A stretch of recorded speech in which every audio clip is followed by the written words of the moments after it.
So I'm live again and frustrated as hell. Hopefully this isn't gonna happen again. If it does, then I'll do the video another time. One thing I hate is when I do a video and it gets like halfway into it and it freezes up and I gotta end up doing it in two parts. Mostly because most people don't come back. Like you get a couple hundred people usually, or eventually it'll come for the second part, but usually it kind of tapers off in the second part. Hey, PlayStation 9, Katana, and I'm guessing Andy will be back in a second. So yeah, let's just try this one more time. The Marguerite films are actually fantastic. If you haven't seen them, I do recommend them. I have great casts in them, and I actually haven't looked on the inside of this. I do love the drawings for them. I'm going to go through the entire Kino collection that I got. I won't go into the Redemption. I want to leave that as its own video. We'll see, because I have a lot of Kino titles. Like a lot of Kino titles. So, pretty simple.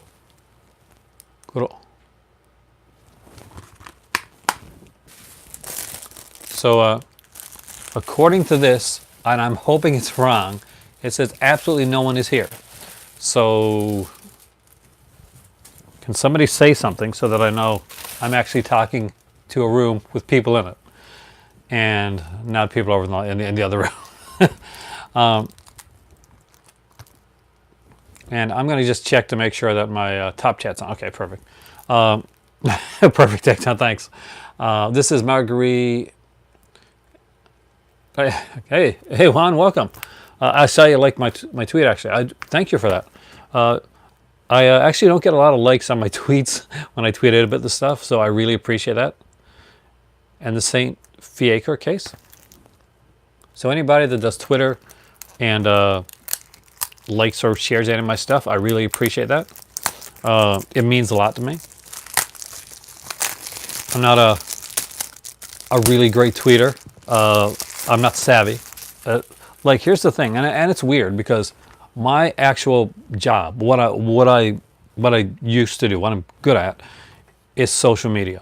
That's actually, ironically, that's my thing. For other companies, for me, not so much. But I could do social media consultants for other companies. So I'm good at marketing other people.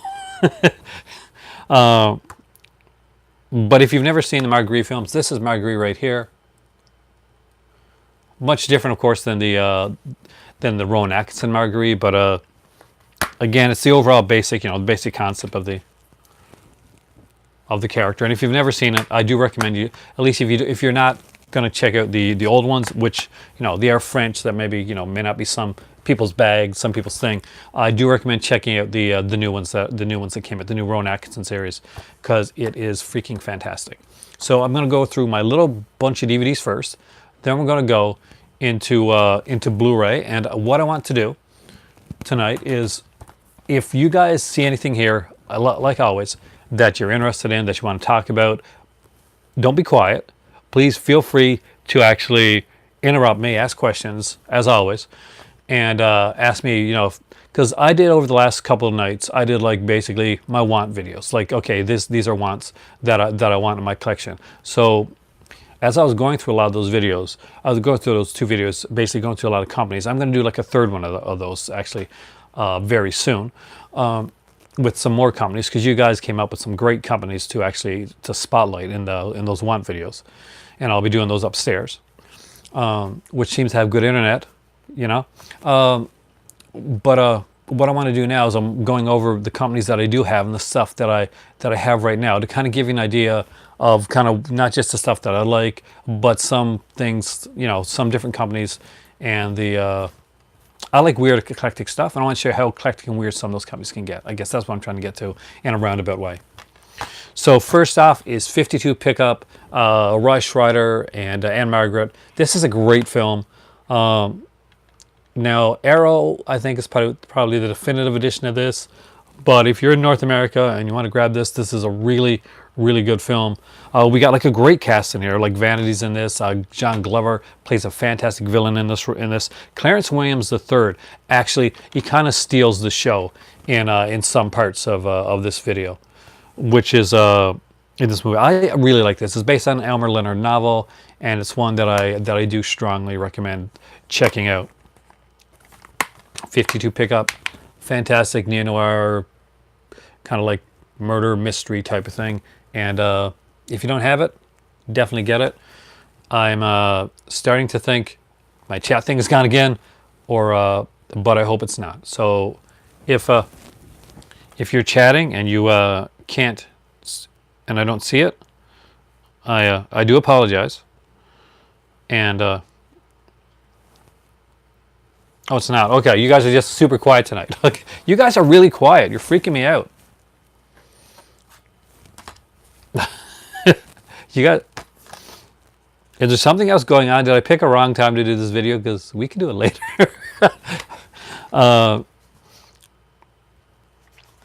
You would like it, PlayStation 9. I really think you would. John Glover, of course, who played Lionel Luthor, and he's incredible. Next up is Steel Justice. This is 80s. If anybody ever asked to say, hey, make a movie that's completely 110% an 80s action film, like more than anything else, this personifies the 80s. This has Martin Kove from the Karate Kid films. And he's kind of his 80s looking esque. It's got we got Sarah Douglas in this one here. Oh wow. You okay, dude? We got like Bernie Casey, Ronnie Cox from RoboCop is in this one. There's actually a band in this that sings a song. There's a video. There's like a music video. If you want to think like super 80s, there's a music video on this. And yeah, you can't get much more 80s than that. It's weird, it's fun, and yeah, this one opens up PlayStation 9, and I've said this every time I've done this video, done a video about Kino. This one opens up with a bomb that's like a grenade that's tied to a rat, and you know the kind of cheesy fun you're getting into when that's the things that you lots of meds to take. Make sure you take them. I mean, like, do not play the hero. Stay healthy and safe. I know, because I've been the stubborn guy before.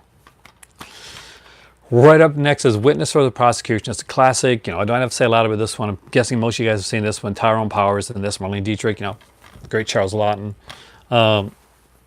Classic courtroom film. If you've never seen it, I do recommend it. It's a Billy Wilder classic. They actually have an interview with Billy Wilder on here talking about the film. Actually, it was a German interview, so it's done with like kind of with English subtitles like on it. I concur, Andy. This is a fantastic film, and it's a good watch too. It runs around 116 minutes, so you know, it's a good one to like just sit in for the night and just enjoy it.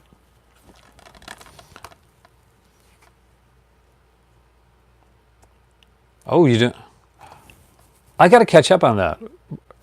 You have Resident Evil 2, the new one, right? I hate when I play a game on Facebook once, and like 2 or 3 months later, I'm still getting like, you should play a game with this person. And it'll say right afterwards, as I guess as disclaimer, you opened up this conversation by playing this game so long ago. And I'm like, I keep deleting these conversations. Peter Sellers, Peter O'Toole, Romy Schneider, Woody Allen, and Ursula Andress in What's New Pussycat.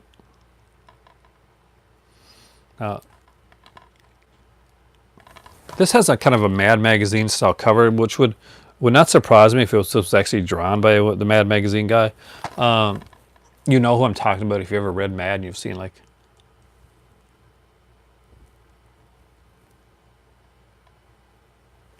I love covers like art, like real art covers. For some reason, when I started over my video, when I started this new video, my people watching count shows 0. So it's making me super paranoid, even though I know you guys are here and you're actually talking. It's kind of weird. So I'll go on. Next up is Who. This was also called, what's Roboman or something like that. Actually, you know what? I don't think we watched this one since we got it. We watched like the first 10 or 15 minutes because there was no trailer. So we saw like something on YouTube and had like the first 15 minutes of the movie. It seems like a fun film. It's got a really weird, so this is actually the Roboman as he is. Like, I'm not even kidding. I'll show you in the back. So this is now this is supposed to be a robot. It's not supposed to be a guy in a robot mask. This is actually supposed to be the robot character in the film. This is one that we've been going to watch for a while, but we just haven't got the chance to get around to it. Like Trevor Howard's in this one. Should be a fun film. Now, another Billy Wilder classic, in my opinion anyway, is the Private Life of Sherlock Holmes. Again, more artwork. I love these artwork covers. I really do. And if you haven't seen this, it's a great little film. We got, who's it that plays? Is it Robert Stevens? Who's it? Robert Stevens, right? Yeah, Robert Stevens plays Sherlock Holmes in this one here. This one does have a few. I got an interview with Christopher Lee on here. I think he plays Mycroft. I think he's Mycroft. You guys, if anybody seen this recently, can kind of like let me know. I'm pretty sure Christopher Lee is Mycroft in this one. Colin Blakely plays Dr. Watson, and Billy Wilder's take on Private Life of Sherlock Holmes. Here's one I don't even have opened up, and this is the Hallcraft Covenant. It's a Michael Caine one. They do sometimes. I mean, like, I kept collecting DVDs for a long time, even for some of my early Scream Factory, like the Scream Factory DVDs I got. The reason I got some of those, I was actually collecting Blu-rays at the time, but the artwork on some of them, I wanted them like DVD size, I guess is a silly way to say it, but I did. I wanted the bigger artwork, so I would actually buy DVDs and said I'll probably get the Blu-ray down the road as well. And for some of these, I will get the Blu-ray down the road if you come up with like another edition or a better edition. But I'm not a person that buys like something and then gets rid of like the other copy of it, unless sometimes they're really identical. Because I like to have the DVD and I like to have the Blu-ray sometimes as well. So I try to do that less now because there's so much out there. There's so much that I want to buy that that makes it hard. But the Hallcraft Covenant. Again, Michael Caine. You can never go wrong with Michael Caine. And with director John Frankenheimer, it's going to be a good film. Love Frankenheimer. Love Caine. Next up is, oh, God. Here's one that I am going to upgrade. And my eyes are so itchy. And that is David Lynch's Wild at Heart. Now, you guys know I'm a Lynch fan. And this is one of my favorites, actually. I think this is actually one of Nick Cage's best roles. I mean, right up there with Valley Girl. I mean, I think Valley Girl, I'm going to scratch my eye in the background because, like, I think I got this piece of dust in it. And I am slightly allergic to dust. This is like one of Lynch's better films, and I think one of Cage's better films as well. Great cast. I mean, we got Willem Dafoe. Willem Dafoe was great in this movie. He wears these like these teeth, these kind of like these dentures, like to put over his teeth, and gives him these like little like kind of yellowed, tiny like teeth, and it's like these little things that make the character. He's so good in this movie. Willem Dafoe is. Willem Dafoe is an actor that I really truly admire, and this is incredible. So this is actually a really good. I'm not sure if this. I think this came out before after Blue Velvet, but it's a good follow-up anyway. Great cast. We got Nicolas Cage doing his best Elvis impression. Laura Dern, Crispin Glover, Willem Dafoe, Diane Ladd, Isabella Rossellini, Harry Dean Stanton. I mean, it is just a fantastic cast. And we got some great features on here as well. I'm guessing most of these were probably ported over to the new Shout Select release. Best movie was Mandy. I like Mandy. For me, is there commentary on this one? Not on this one here. Now, if I do recommend one, this is one that you're interested in, Shout Select recently put out, actually had a really good price from last time I checked it, an upgraded Blu-ray edition of this one right here. And I would recommend that. that one. This one here has some features though. There's a making of documentary, director David Lynch on the DVD process, original making of featurette, Dell's lunch counter extended interviews, David Lynch profile and TV spots, and original trailer. So a lot of stuff compared to a lot of the early Kino releases. Leaving Las Vegas is fantastic. I don't think it's Lynch though, is it? Is that Lynch? Next up is one that I'm probably going to be watching really soon. I don't have this one open yet because I've seen it so many times. And it's a weird film, but it was written by Buck Henry. And did he direct it? No, he didn't direct it. Who directed this one? Christian Marquand. And that is Candy. If you have never seen Candy, it's quite the different film. Just look at the people that you see on there.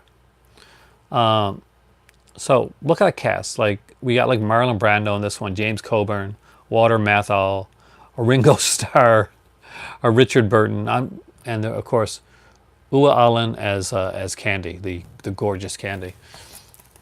And I'll show you on the back right here. There's James Coburn right there. And again, there's some features on here. There's an interview with Buck Henry, who, in my opinion, is still one of the best hosts that Saturday Night Live ever had.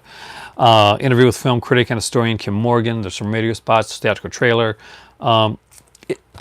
It's a cool film. It's a strange little film. I definitely recommend it. Great music. We got I think, Candy Stripper. She said, no, she's like a kind of a schoolgirl. She's like the everybody wants her type of character. I think the birds, Steppenwolf. There's a lot of good music in Candy actually.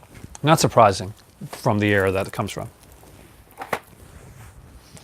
Last but not least, on the DVDs before we go into, well, I got one more DVD. It's a box set, and that is F.W. Murnau's Nosferatu. So, like I told you before, Kino's big on commentaries. Yeah, they are now.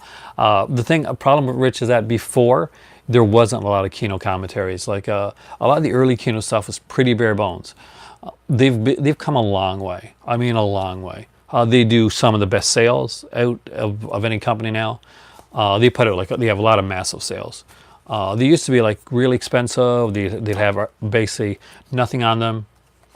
Klaus Kinski. Oh no, this is the original. I do have the other one on Scream Factory though. I'm just waiting for Nosferatu in Venice to come out.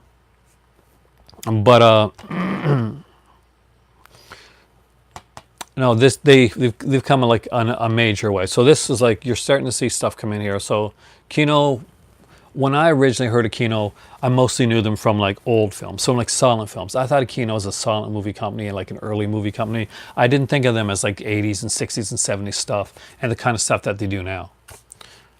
Slip, yeah. We're getting into the slips, dude. Now this one has some decent stuff on it. Great features. We got it's a 2-disc set. We got the English subtitles, English intertitles in the first disc. Disc 2 is the German intertitles and optional English subtitles. We've got like we got an original 1922 score in 5.1 surround sound, or you can have it in 2.0.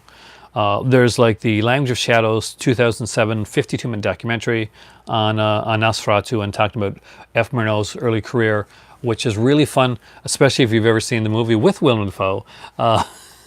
Where he plays Max Schreck, it's not the vampire. And there's some lengthy excerpts from other films by Murnau, including Journey into Night, Haunted Castle, Phantom, The Fiancés of the Grand Duke, The Last Laugh, Tartuffe, Faust, and Taboo. So a lot of great stuff on this one right here. Now I guess I get the last one in the DVD section of the way, and I hope you guys talk some more. And that is Film Noir, The Dark Side of Hollywood. 5 classics from the Studio Vaults. This was a super exciting find for me.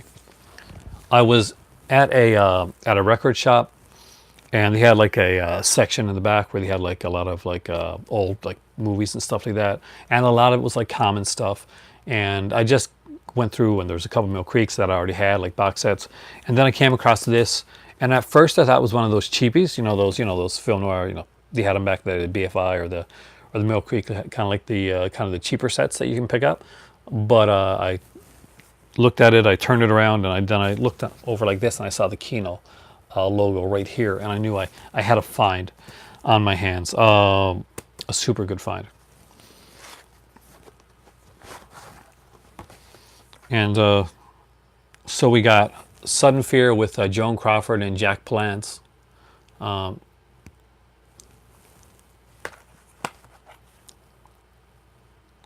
Fritz Lang's Hangmen Also Die. So, yeah, some different ones, some ones you don't normally hear about. We've got The Long Night with Henry Fonda. We got Railroaded with John Ireland. I do think that they do. I mean, Rich, tweet out. I always say tweet to the company, tweet suggestions. I do. It's something that I do, and I talk about movies and stuff that I want to see on DVD and Blu-ray. And I'm sure I'm never the genesis of any of them, but a couple of things that I've mentioned have eventually came out. So I think it's more of like a groundswell happens, and a lot of people. Chasers get a proper release. What company do you think would do it? Kino actually would be a good company to ask about that one. It's Beyond Locked Doors. I'd tweet Kino, right? You know, tweet him and say, and basically let him know, you know, you look at that's a movie that's never gotten a good release, and you think they're the company that could do it. Because honestly, yeah. Oh, it's a Warner title. Is it in the archives? It's hard sometimes when it's in the archives. That's the thing. Sometimes when you get it in the you get like the archive ones, it makes it a little bit like a little bit more difficult. Warner can be a little bit tight-fisted on some stuff. Although we're starting to see some more stuff come out. I would love to see like me. I'm a horror fan, right? Haven't been able to find it. Yeah, then definitely maybe it's kind of got like maybe it's because there's rights issues, or maybe like, is there a song or anything that might have like held it up? Because that's something to think about as well.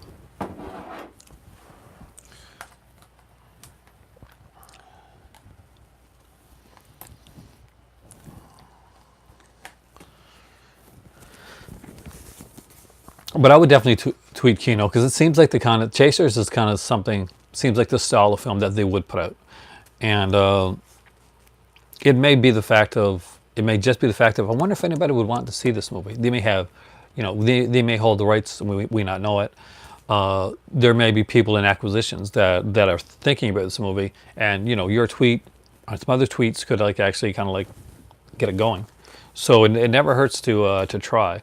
You only don't get something when you don't ask.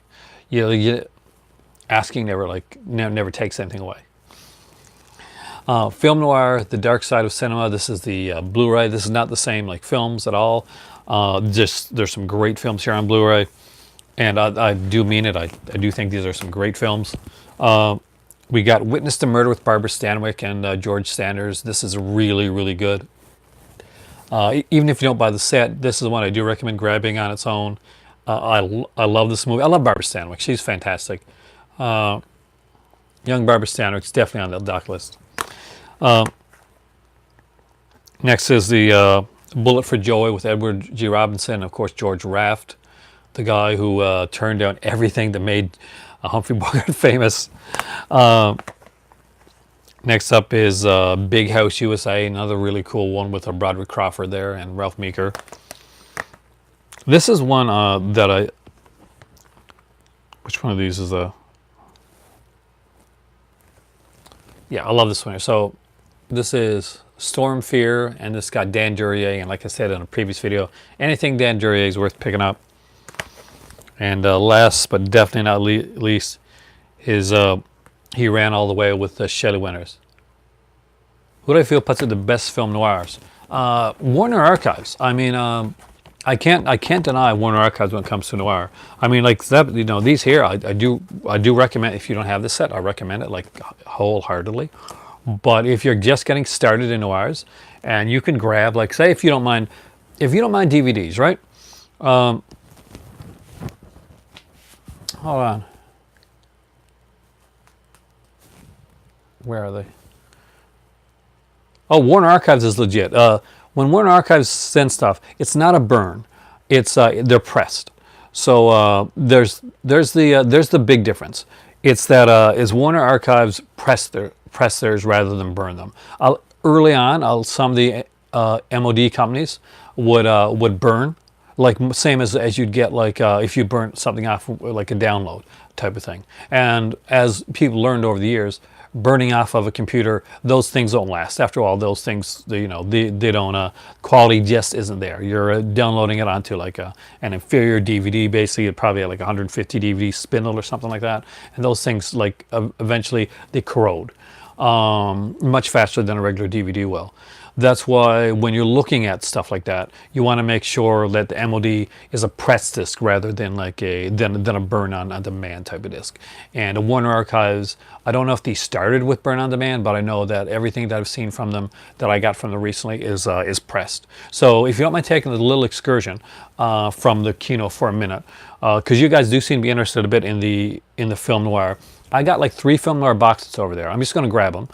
It's going to give you an idea of like kind of a starting place for film noir. So if you guys don't mind, I'm just going to go right there, and I'm going to grab those 3 sets, and we're gonna talk a little bit. We're going to take a little kind of break, a little excursion into a film noir territory, which I didn't expect to do tonight, but it actually really suits the way that things are going tonight. And you guys are all super like quiet and stuff tonight, so.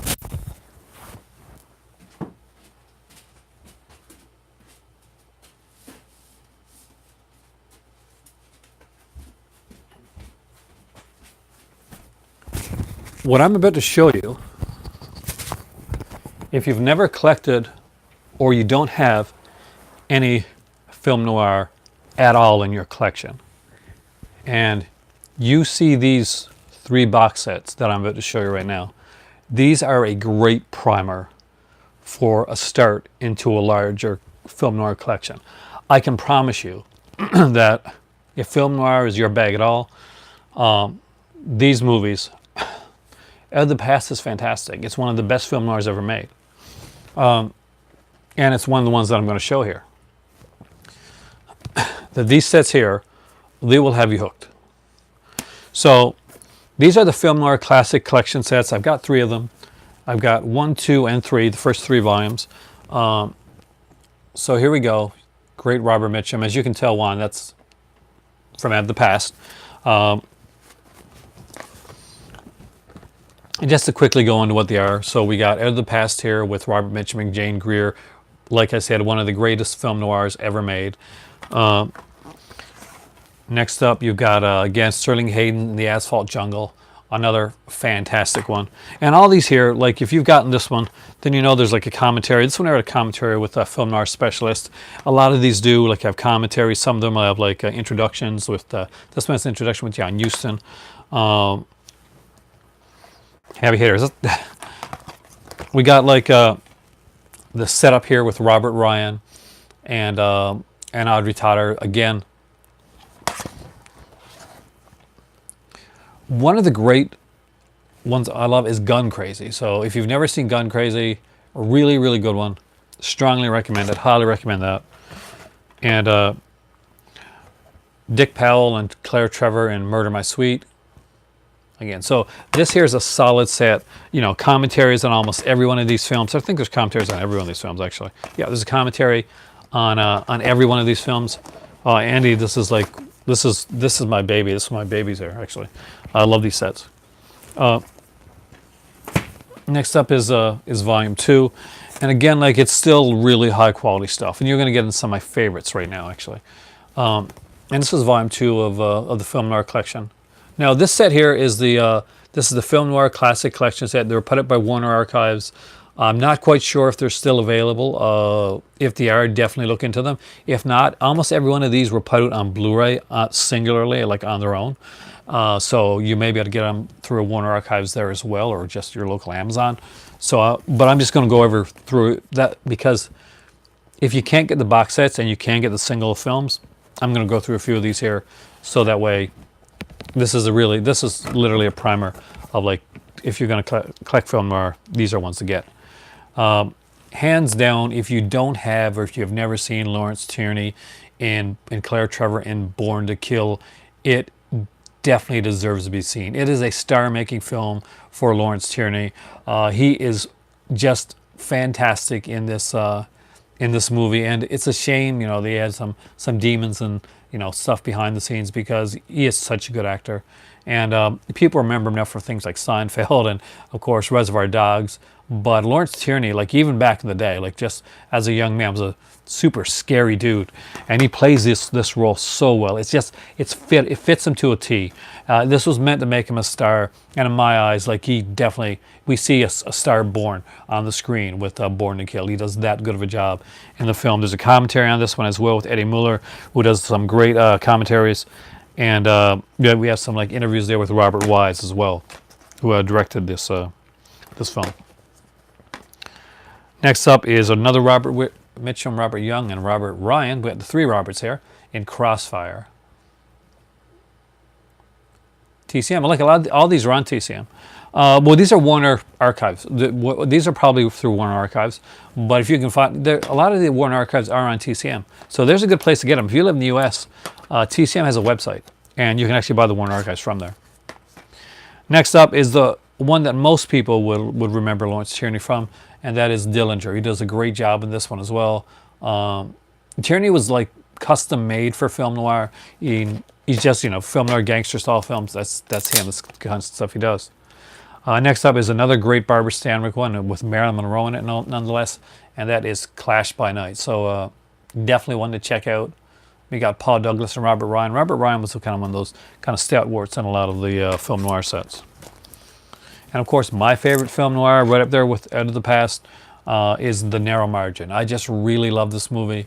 Again, this was remade, of course. You know, everybody's seen the remake of it, but if you haven't seen the original is much better.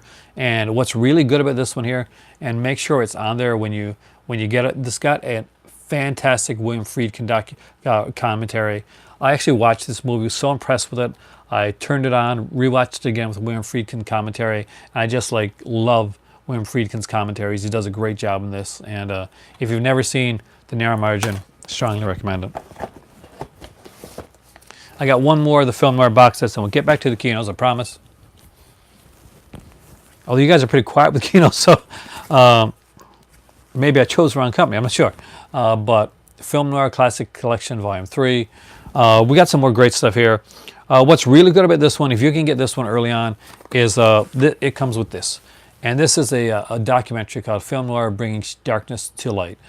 It is a great documentary. It's Banana Turner classic movies a bit, and it's one that everybody should own. If you're ever going to get into watching and like getting into film noir, watch this documentary. It's a really, really great documentary, and it'll make you start collecting film noir. Like, you'll definitely collect after that. Next up is Ricardo Montalban and The Border Incident. We got His Kind of Woman, which again is Robert Mitchum and Jane Russell. Yeah, the documentary one, I strongly recommend that. If you can get your hands on that documentary, it's a good starting point. A lot of these things here, like especially with my better half, if we start watching a documentary on a certain film type, whether it's like silent films or pre-code cinema, or in this case film noir, it gives us a great starting on point. It's like, okay, I want this movie, this movie, this movie. We'll watch the documentary the first time just to enjoy it, and we'll sit back, we'll turn the documentary on again, and we'll get a piece of paper and a pen, and we're like, okay, remember the names of the ones we want. Next up there is of course Lady in the Lake with Robert Montgomery, and if you've never seen this one, it's got a cool little gimmick. It's Philip Marlowe, and it's actually done through his eyes, so you actually don't get to see the lead actor very much unless they see kind of he's looking into a mirror type of thing. Hey Scotter, how's it going? I'm doing Kino, but I did this kind of swerve to I got asked questions about film noir, so we're doing a little film noir like thing along the way. Robert Mitchum, Elizabeth Scott, and Robert Ryan again in The Racket, Howard Hughes production. And last but definitely not least is On Dangerous Ground, a really good one with Ida Lupino and Robert Ryan. Robert Ryan was really good for this too. So there you go. That's like 3 film noir box sets that if you can get them, definitely grab them. Definitely try and get this documentary in your in your hands, because it's a great like primer to start collecting in the film noir genre. So I hope that answered your question, and as we go into the rest of the Kino. So let's get rid of the last box set first. And let me get my tea, because my throat's going to go. This is one of my Christmas cups, and as you can see, it's my Let's Summon Demons, which I think is done by Wicked. All right. So this is the Depada Freeling collection. I think they may have put a couple box sets of these now. So we got on here the Inspector. This is a 2-disc set, 2 Blu-ray set. We got Roland and Ratfink, the Ant and the Aardvark, and Tijuana Toads. These were characters that would become like, gain popularity through the Pink Panther cartoon show. And you got great features and great stuff on here. I won't take them all out right now, but basically one of the things that I really enjoy about this one, I'll take it the Inspector, is that when you open them up, there's like kind of a pencil drawing of the character, and that's on all of them. That's like something that's clued on all of them as like a kind of a bonus, like and kind of an artsy cover. A lot of these have documentaries on them, like audio commentaries as well. Some of them, like the documentaries, will cross over, because what they do is they do 2 documentaries for 2 releases, and for like 2 different Blu-rays, and you'll see like some of them will like cross over. But if you're in animation, definitely you do need this. And this is actually really cool. And I'll be showing you the other ones that I got around as well as we go through here. Is that even Kino? Oh, it is. Wow. So getting to some cheesy stuff now. Certain Fury with Tatum O'Neal and Irene Cara. I had a huge crush on Irene Cara, from Fame. Again, Women on the Run, prison type movie. That's the whole thing. If you like that, you like cheesy, sleazy films, it's definitely good for that. And I love the artwork on that one. Next up is a 3D one, actually, and that is Ape. This actually has, God, what's her name? The girl from, yes, I did, actually, Michael. I was going to mention that later, but I'll stop for a second. Eureka just announced today that they're putting out a limited edition, much like they did with When a Stranger Calls, which is one I still got to get. They're putting out Cujo. And it looks, Michael's right, it's a thing of utter beauty. It looks, hey, Mark, welcome, dude. Actually, you're lucky you just came in, because I actually had like an issue earlier on, and this is like my second time doing this, because the first one just froze up. I had to close it out and start over again. But oh God, Ape, really fun film. It's 3D, so you get like both the original version of it, and you get to see it in 3D as well. And if you've never watched this movie, it's got the mom from Growing Pains, actually, in that one. I hope so. I'm actually a little nervous because of that. Truck Turner. What year did Ape come out? Ape came out, and let me find out for you, because one thing Kino's really good about, man, is actually having that there.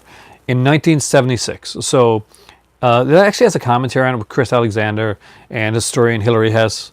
Trailer Gallery. Yep, and Andy's correct. Really fun film.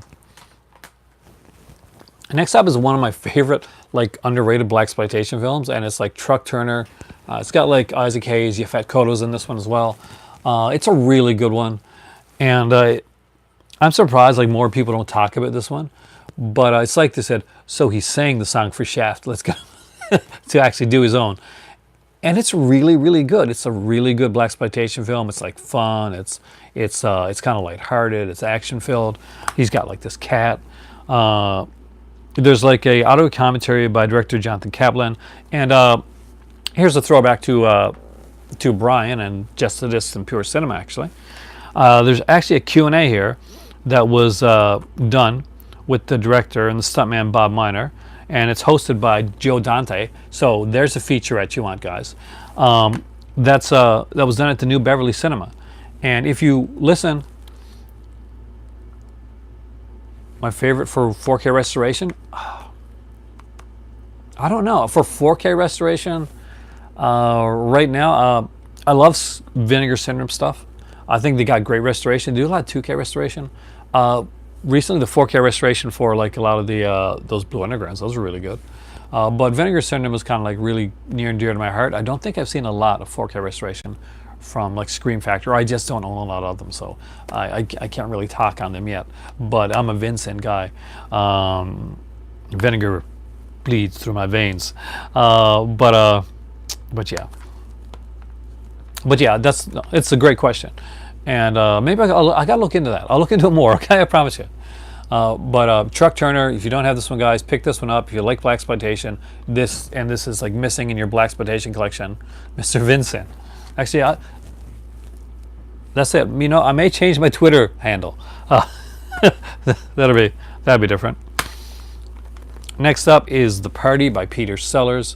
You got it from 101 Films. Yeah, they did put it Truck Turner. They did a great sale with that.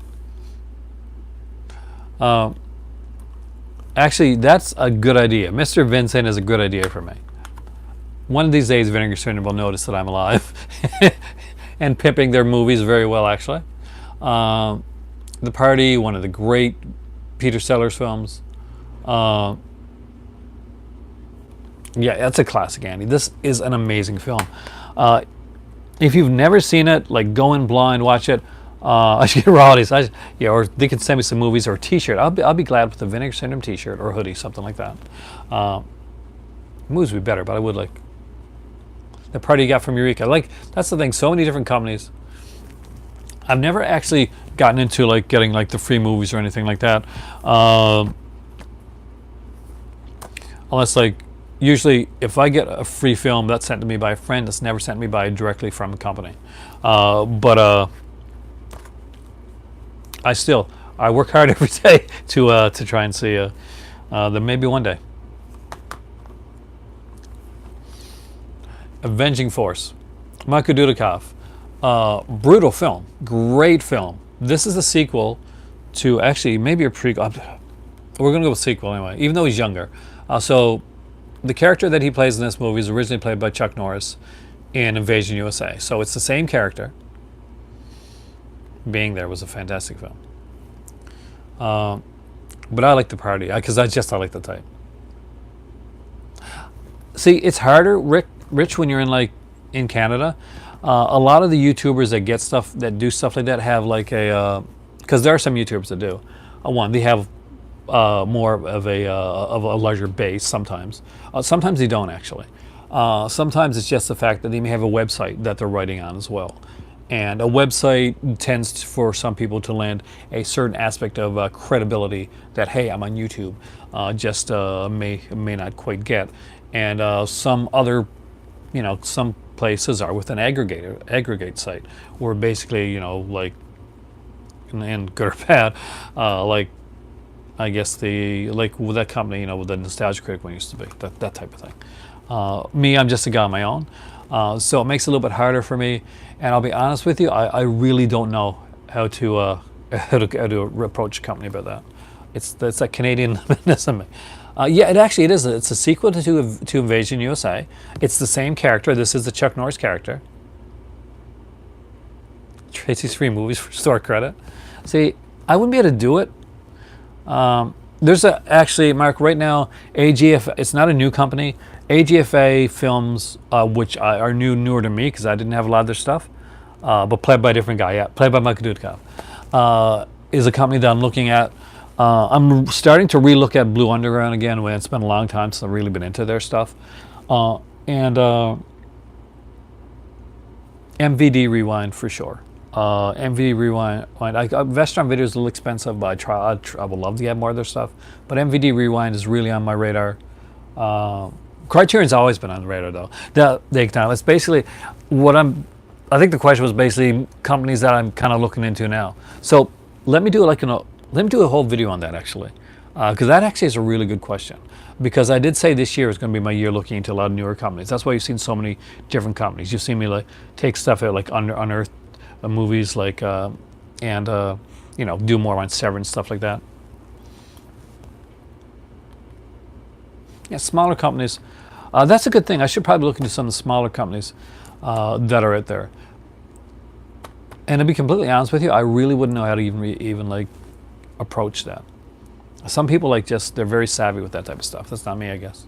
But again, Avenging Force, as I said before, super violent. It's got Michael Dudikoff. Steve James is in it because you know he's in almost every Michael Dudikoff film. Great cast. Actually, one of the bad guys in it is played here by over 40 over here, Daytona, in lots of cases.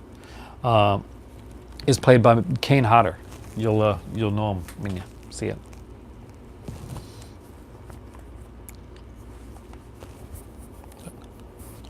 Tweet my videos when I talk about a company and tag them.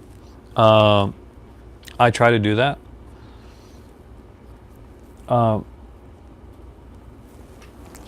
That tends to be something that gets attention, especially if it gets tweeted around or gets a lot of likes. That tends to be kind of the way people do a lot of things through Twitter and through Facebook. I actually had somebody mention me. I don't know if this subscriber thing would work. I've got like around 1,800 or so subscribers, which is a decent amount for a smaller one. Thanks, Golder. I'd have to like, what's the word? Start writing and stop getting rusty, and I got to start writing again anyway. I do have the Vestron Maximum Overdrive Daytona because James, who's not here, I wish he was here tonight actually, got it for me because it was better around there price wise. No, the questions are good, dude. The questions are what makes the videos interesting. It's when things get like silent and quiet that I get kind of nervous and stuff like that. That's when my awkwardness comes out. Next up is Beware the Blob. Again, a really fun one. This was directed by Larry Hagman, who actually has a cameo in the film. Larry Hagman Jr. from Dallas, and of course I Dream of Jeannie if you watch that show. This is a really fun film. Basically, there's ton of stars in this one. Jared Graham's in this. Just a bunch of people. And what's really super cool about this is it's almost the entire script was like pretty much thrown away, and like the lines right away. And we're like, not George Clooney. He was too young for this one. That's the first time I thought it was Maximum Overdrive was amazing. I like it. I love the soundtrack too. I'm a huge AC/DC fan, guys. Revenge of the Killer Tomatoes. I have Revenge of the Killer Tomatoes. Actually, I got that one on. That's on Arrow. I got the Arrow edition of that one. But definitely worth picking up. Strongly recommend it. Almost the entire script is ad-libbed. And you can tell. But it adds to it. If you don't have this one, your life is not complete. If you like cheesy bad movies, and I'm not even joking, if you like cheesy bad movies, Astro Zombies by Ted V. Michaels. You need this in your collection. Everybody here that's watching right now, anybody, if you've had fun with a bad movie, if you've been like, had some friends over, the original Blob, actually, that is a really good one. Also recommend the remake. This is horrible in a good way. It is not boring. It is so good. Astro Zombie is amazing. It has, okay, listen to this cast, guys, okay? We got John Carradine, Wendell Corey, one of his last films, and he was super drunk through making this film. It's sad, but true. We got Turo Santana, of course, from Russ Meyer fame, in here as well. She did a couple films, actually, with Ted V. Michaels. She's a Misfit song. Actually, yeah, I can see that. What's really cool, though, is we get a Riff Tracks commentary. So, like, say, if you find it boring, you can always watch it with the Riff Tracks commentary with Mike Nelson and the guys on it. It actually has a alternate artwork cover because it wasn't cheesy enough already. It's really fun. It's super silly, and I strongly recommend it. There's a great sequence in this. Like, you have this gigantic, what seems like a paper mache type of type of skull mask on there. Yeah, commentary. It does. It actually has a commentary with the director Ted V. Michaels, but also has a Riff Tracks commentary. So you're not buying just a cheesy film. You're getting a Riff Tracks film as well. And how often can you get a riff? That's probably not far from the truth, Daikatana. It is very MST3K. That's why Riff Tracks did it. I don't know. MST3K might have done this. If James was here tonight, he'd know. James has a complete collection of every MST3K. He's shown it on his Twitter and on his Instagram. I'm very jealous of it. I've got like 2 or 3 I got 3. No, 4. I got 4 MST3K box sets. That's it. He's got the complete collection, singles, box sets, the whole thing. That's amazing. That blows my mind. It really does. Like not joking. It completely blows my mind. That's dedication. Scalder knows. Here's one. I haven't even opened up this one. This was one I got during the HMV sale, as you will see with the HMV sticker on it. It says $30, but I bought it for $1 because it was the last day and they sold everything out for $1. And that Julie's Gold with Peter Fonda. Actually, really do like this film. It's a dramatic film. It's not for everybody. It'll probably put my better half to sleep, but I really did like it.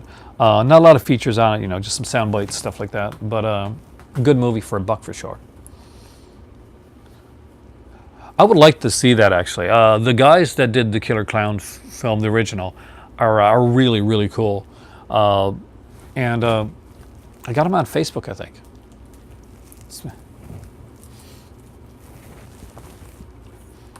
And they're easy to talk to too. The Chodo Brothers, I think that's what they are. The Chodo Brothers. Just remake it. I don't know. Don't CGI it. That's what I'm going to tell you right now. Do not CGI Killer Clowns from Outer Space. You can't. Not with Killer Clowns.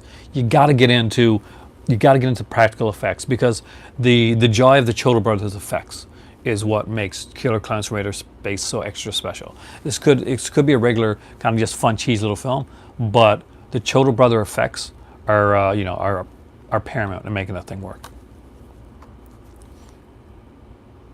Or you can do a sequel after that. Look, they did Attack the Killer Tomatoes, and years later there's a sequel, Return the Killer Tomatoes, was done. So The Secret Invasion. Not so secret if you tell us about it, is it? But there's some great cast there. We got like Stuart Granger's fantastic, Mickey Rooney, Ed Burns is in this one, Henry Silva. Anything Henry Silva's in, I actually usually like. I'm a big Henry Silva fan. Now, they put out one of this guy's. Now, some of these are being put out by Mill Creek, but this is one that actually came out from Kino, so I was super excited when I heard it was coming out. And we knew we had to have it, and that is Seven. If you don't know Andy Sedaris, him and his wife made like a bunch of these kind of low-budget actioners that would basically, it's action and boobs is pretty much his go-to for his films. As you can see, William Smith there, who is a kind of legitimate badass, is actually in this movie there. So though that is not the type of outfit that makes William Smith look like a badass. It does, but it's not at all actually Daikatana. It's if you've ever seen you said, hey man, I like Charlie's Angels, but I wish he had nudity, then that is Andy Sedaris. There, Andy there, named like Andy Sedaris, is a fan of Malibu Express is actually a really good one. Seven is one that we had not seen. I didn't remember it anyway. If it saw it under a different name. Now, here's the movie that legitimately is bad, but I love it anyway. And I didn't think I was going to. I got this one for my better half. It's got a great director, though, Italian director. It's Enzio Castellari, who, of course, did the Bronx trilogy, and, of course, did the original Inglourious Basterds, Hard Trick to Wise, another good one. And that is Sinbad of the Seven Seas. It's Lou Ferrigno. Like, a lot of them send out, review copies. It's just sending them to me. That's the thing. And it's... I thought about it, and then it gets frustrating. Because it would be nice to be recognized. Especially when you're somebody that shines such a bright spotlight on certain companies. But let's not go there. I'm going to get sad. Really fun, really cheesy. You've got John Steiner as the bad guy, who of course was in Tenebrae, but he doesn't have to. There is nobody that's going to pick this up and say, "My God, is there Olivier level acting in this film?" No, there's not. And he did 2 Hercules films, and it's exactly the same, but they're fun. In Hercules, he picks up a bear that killed his dad, I think. Yeah, I think he killed his dad, yeah. And hurls him into space, and Ursa Minor is made. Patrick Wayne was the best. No, not for me. I like Patrick Wayne, but no, I like. Was it Corinne Matthews? Maybe not. I can't remember. I can't remember the name right now. But for me, it's the guy that acted in The One, Tom Baker. But I do like Alston Metz. Even him, he's like, as cheesy as he is, he's just completely dubbed over. So it's really hard to say that his acting is horrible when he's not the person acting. He's doing the thing. But because he's deaf, because Lou Ferrigno's deaf, his voice sounds slightly different. And unfortunately, a lot of people have taken to dubbing him over. In his episode of The Incredible Hulk, he's actually not dubbed over. He actually gets to play himself in one of the episodes, so that's actually kind of cool.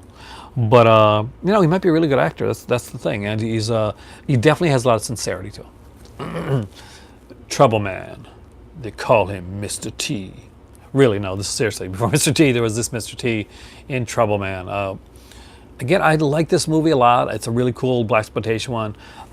Different, cool opening to the film. If you haven't seen it, it's just neat the way it's done. Definitely check out Trouble Man. It's a really good one.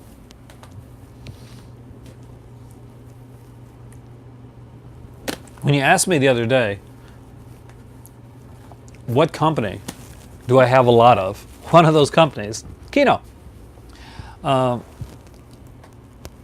going to look at some Fred Olen Ray right now, or at least one Fred Olen Ray. And that is the classic, and I use that word lightly, movie Star Slammer. How can you not want a movie? You got space and women in prison in one film. Infamous, right on, there we go. And with Russ Hagen too. Russ Hagen is in this film. Great low budget actor. Susan Stokey is in here. Special appearance by Aldo Ray. I actually watched the movie last night. It was the last night for last actually. Human Experiments, and Aldo Ray showed up in that one. It's like this kind of like this sleazy bar owner at the beginning of the film. Just a small role, and he really does a good job. He's like really hate the guy. He's like ripping off this girl, and like he's only at the beginning of it for like maybe like 2 or 3 minutes, but he does a really good job too. He's just like really kind of this slimy character, but he's likable at the beginning, and it's kind of cool. So Star Slammer, definitely recommend this. If you like Fred Olen Ray and you like that style of film, if you like women in prison movies and you like space movies, get the best of both worlds. I'd like to see another X-Files movie. I like to see them. Can you see the inside of Star Slammer? Actually, it's pretty. This is one of the ones that are actually pretty standard. A lot of the Kino ones, like pretty much all the studio classics, just have this. Now, some of the later ones would have like alternate artwork on the inside, that type of thing. This is not like a booklet for Star Slammer. This is just like a studio catalog, kind of like which That being said, I do love the studio catalog that's in here. There's an audio commentary with Fred Olen Ray on there and a trailer gallery. It sounds like a porn. It does. It sounds like something that like Vincent would put out, doesn't it? They do, like if I remember, ones with the Dorothy Stratton was in Galaxy. Yeah, she was the star of Galaxina.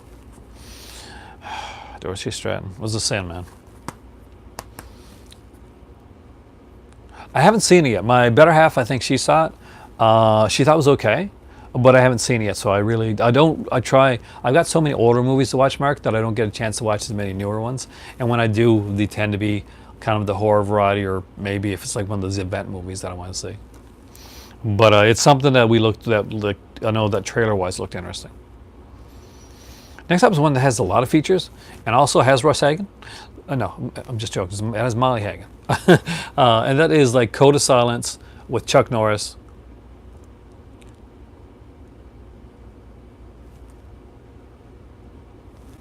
To be totally honest, dude, I think we know who ruined Death Wish, and I don't think it's the director. I think we both know exactly who that was.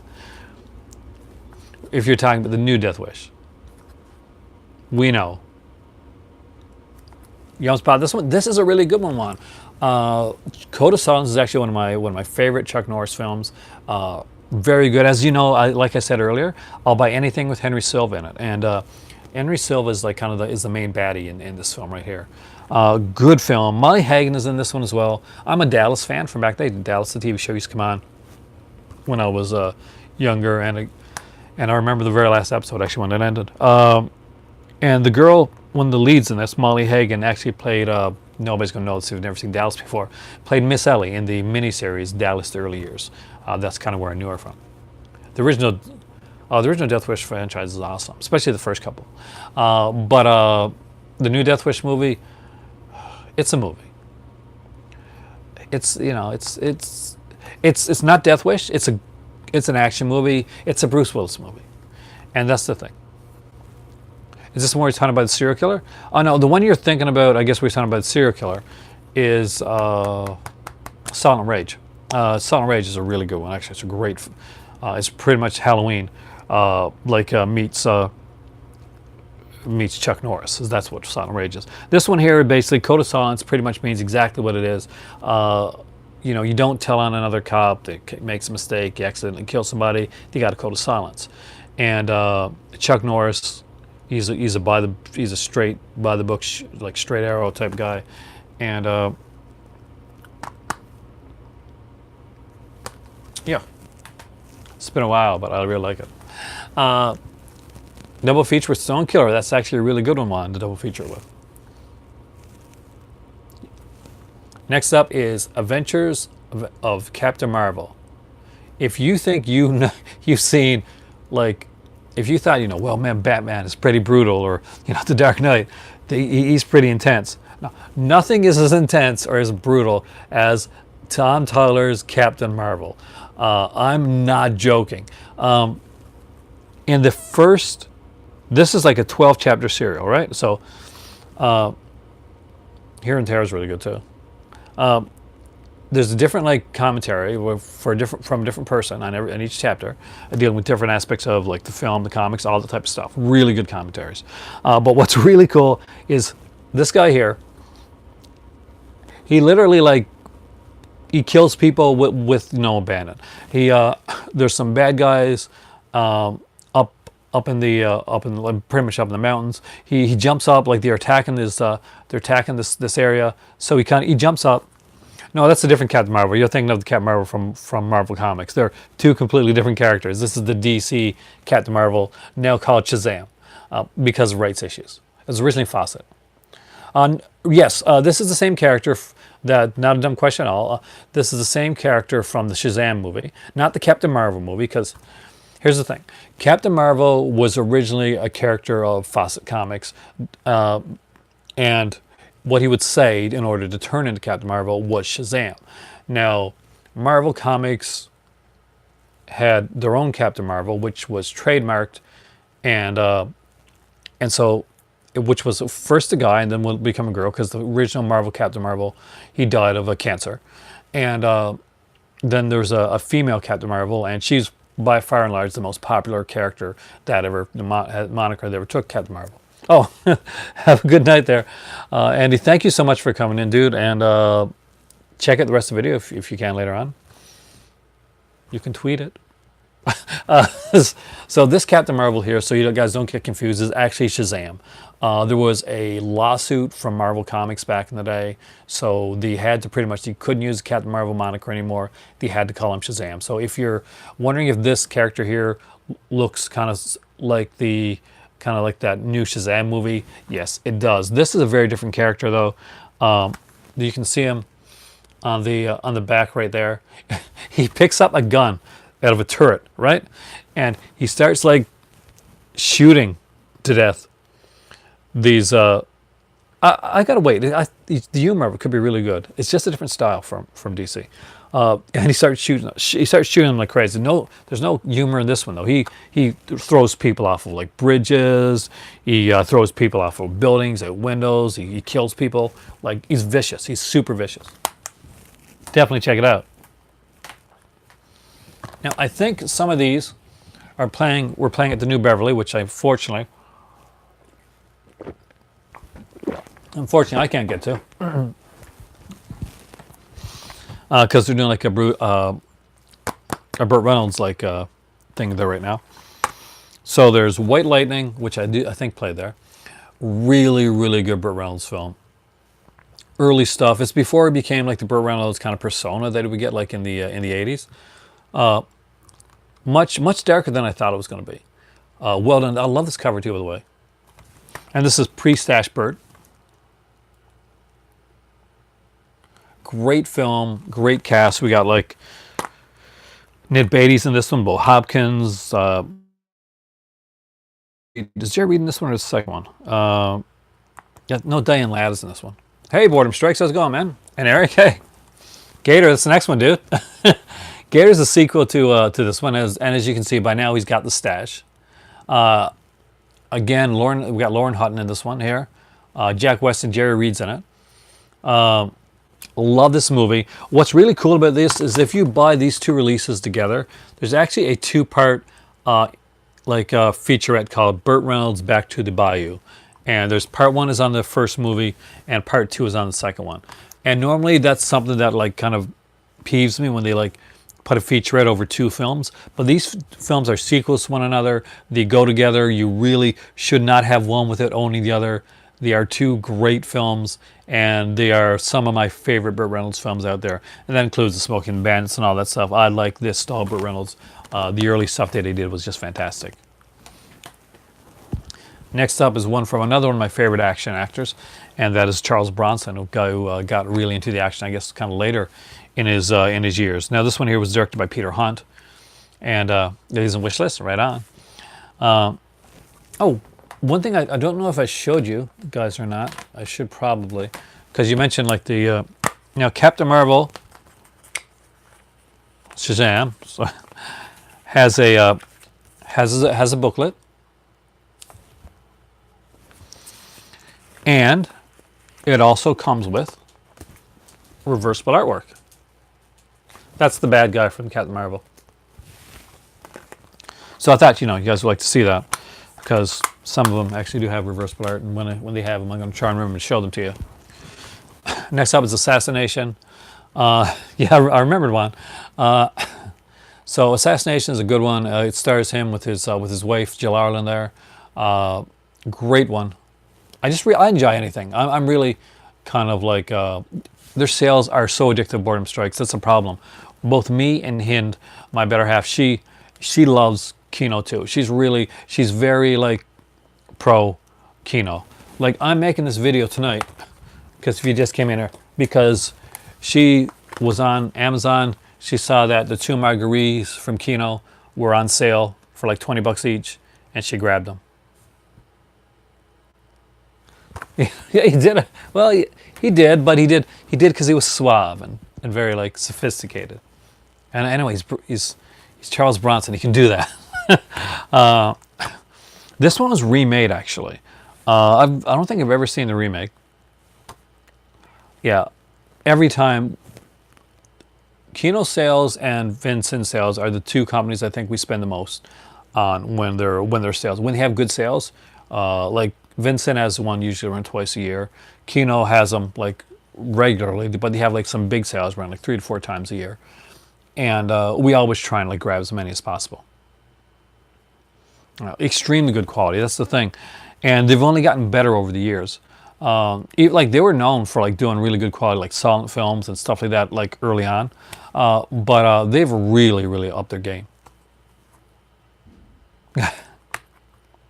Yeah, I will definitely let you know There's usually a halfway to Black Friday Vincent sale. If there's any like flash sales that come out and I know about it, I will definitely make a video. I'll also tweet it as well if you're on my Twitter or in my Instagram. I'll definitely make sure that you guys know. And you guys know that if there's another Vinegar Syndrome sale, if I buy some, we're doing a Vincent collection video because I love collection videos. Two, I always find that I can find something new to talk about and discuss because you guys give kind of like different questions. Oh, in this one here, this is the original French one, and it's Jean Gabin, and plays the lead in these. He's considered the for most people that like kind of follow this character, he's the definitive Marguerite, the one most people like think of when you think of the character Marguerite. More than likely, like if I'm newer to it, like my better half, I've read some of the books, but I didn't know of the films. Now she did, of course. She lived in Morocco and in France, those areas, and the character's big over there. But I watched a lot of the like the Rowan Atkinson stuff and that, and I found some stuff before. Exactly, Mr. Bean. But these both have great casts. We got like Lena Ventura on these here. Just incredible. If you've never seen these, strongly recommend them. Definitely grab those. They come on sale too, and they're great covers for those there. Next up is one much cheesier light, Young Gary. You trust me, Rupert Davis, yeah, you'll like Jean Gabin, I think. Give it a shot. Marguerite Sets a Trap is such a good like Marguerite story, so that you can't go wrong with it. Yangari, Monster from the Deep. This is like Korea's monster film. You want Yangari? It's fun. I mean, we had a lot of fun with this one. We cracked up. I mean, this has like an audio commentary with the film historian and a critic, and I got the trailers from hell on here as well. But what it should have is this should have a riff track. Yeah, you get a lot of cool classic monster action. Now, Borderlands, what's different about this one is it's the first, like Korea's only first entry in the kaiju genre. So this is Korea's first kaiju film. There's actually a sequence in this film which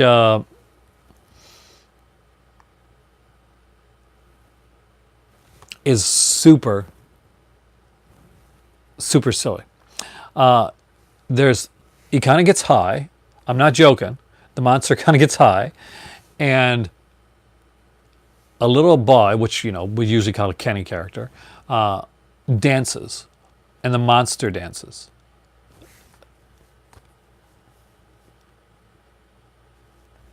That's a sequence in this film, Dancing Angari. I'm not joking. And it is bloody hilarious, but it's a fun film. It's actually I really liked it. Korea did a good job with the first kaiju. Not to be mistaken with Young Gary. Hey, Jesse. Malone, Burt Reynolds. It's not the quickest moving Burt Reynolds film that's out there. If you like kaiju movies, you definitely got to check it out. He's basically, Young Gary does start tripping out. That's legit. You got to watch it, man. Malone, I like it. Some people find it a little bit slow. I like the film. Cliff Robertson is in it. I wonder if he pissed off Burt Reynolds because Cliff Robertson has the tendency to piss a lot of people off. Unfortunately, he did anyway. Cynthia Gibbs in this one here as well. Lauren Hutton, a great cast. I really like this film. Some people find it not of the faster variety, I guess you want to put it that way. Next up is a Roy Schreider film, and I like this one. Getting blown by shotgun. Yeah, that was actually the cover, Jesse, of Malone, like that I saw was Malone with the shotgun. It's not a great it's just an image and if you've seen the movie, it's a cool image, but actually it's a shitty cover. So actually I do kind of like the new cover on this one. So next up is The Last Embrace. This one was done by Jonathan Demme. I love this cover. It's one of my favorite Kino covers, actually. I go back and forth on this film. It frustrates me, and the ending is not cliffhanger, literally cliffhanger cover, isn't it? But yeah, I like it, but I just feel it could be more. But am I glad I own it? And have I watched it more than once? Yeah. Roy Schreider is such an underrated actor. Not by him though. Apparently by him, he's completely fantastic. But by the general populace, Roy Schreider is extremely underrated. He's another guy that's got a quiet cool to him. Here's a guy that could like definitely play dangerous type roles if he really wanted to. Janet Margolin, what is she from? I've seen her in other things. You probably know her when you see her, type of thing.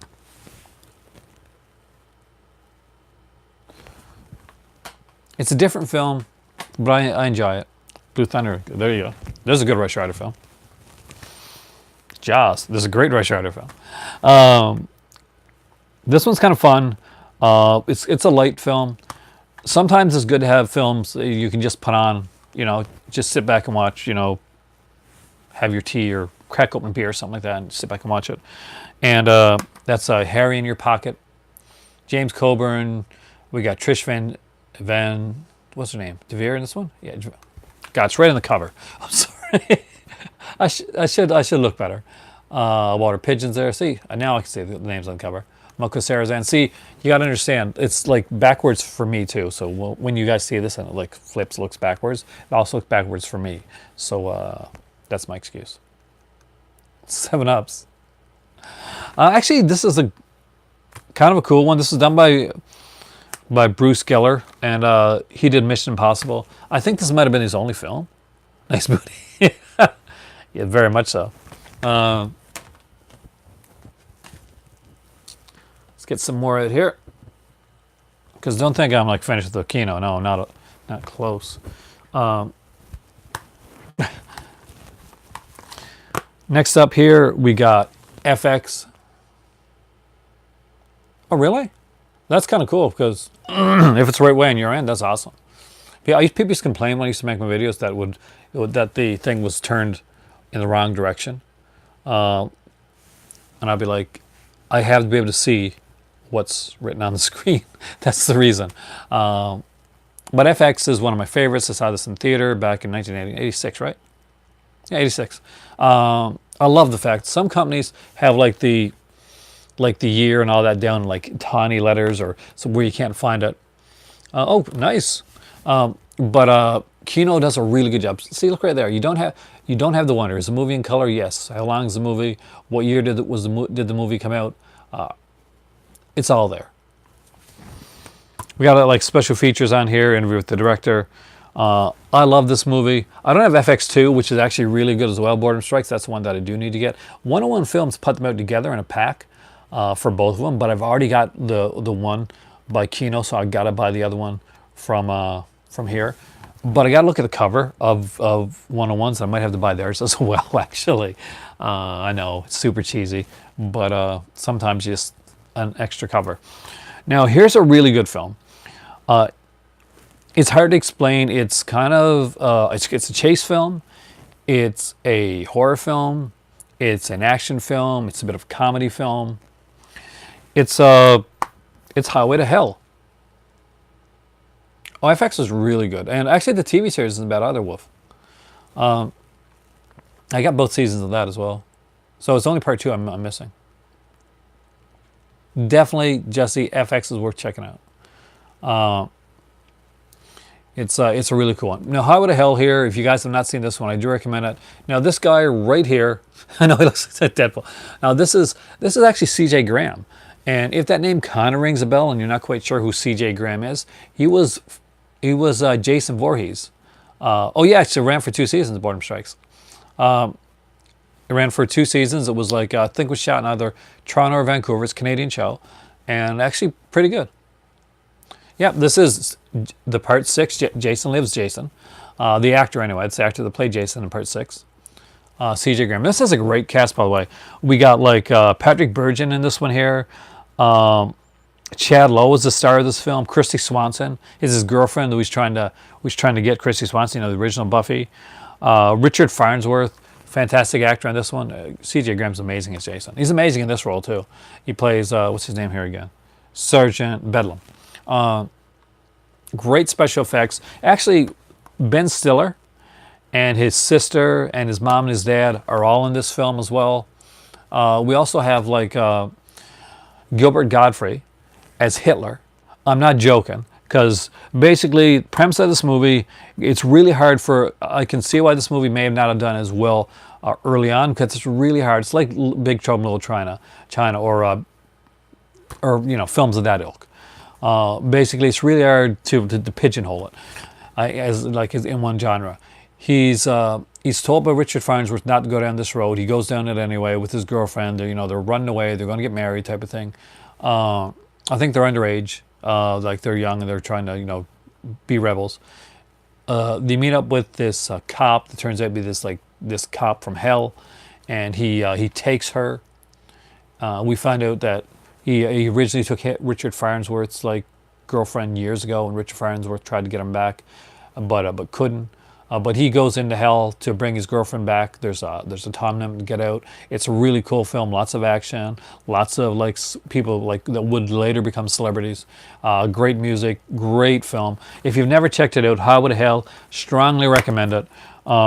Again, this one does have a different cover there as well.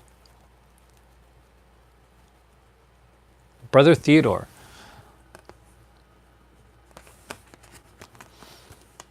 Oh, Richard Farnsworth doesn't have the biggest role, but it's an important role in the film. It's really good. I didn't forget the second cover. There's another commentary on here. Interview with the makeup artist, which is Steve Johnson, who's a fantastic makeup artist. And any interview with him is really good. So you can count on a great interview with this one. It is a really good film.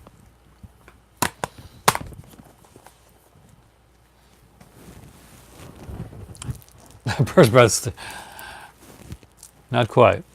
I didn't catch that. I did not at all pick up on what you're saying. I as you could tell, I was drawing a blank. I will never lie to you when something goes over my head. I will completely fess up to it. Next up is Ambush Bay. Hugh O'Brien, Mickey Rooney, James Mitchum is in this one as well. Fun little one. This is kind of a lower budget actioner. These are the type. My better half actually, aside from sci-fi and fantasy, this actually is her type. She likes these a bunch of guys kind of going together and either pulling a heist off or just doing some kind of army thing. She loved the Dirty Dozen and stuff like that, right?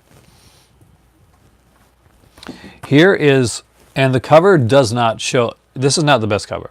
I'm not gonna lie. This is probably, it really doesn't showcase what a fantastic film this is. And this is Across 110th Street. It is an amazing film. It's a blaxploitation film, but it's more than a blaxploitation film. I strongly recommend it. You got Anthony Quinn and Yaphet Kotto starring this one here. The soundtrack to Across 110th Street is phenomenal. And I do recommend you guys check this one out. Check out the song, actually, on YouTube for Across 110th Street. That'll make you buy it. I think that will, actually. It's actually a really, really good one. This cover here is,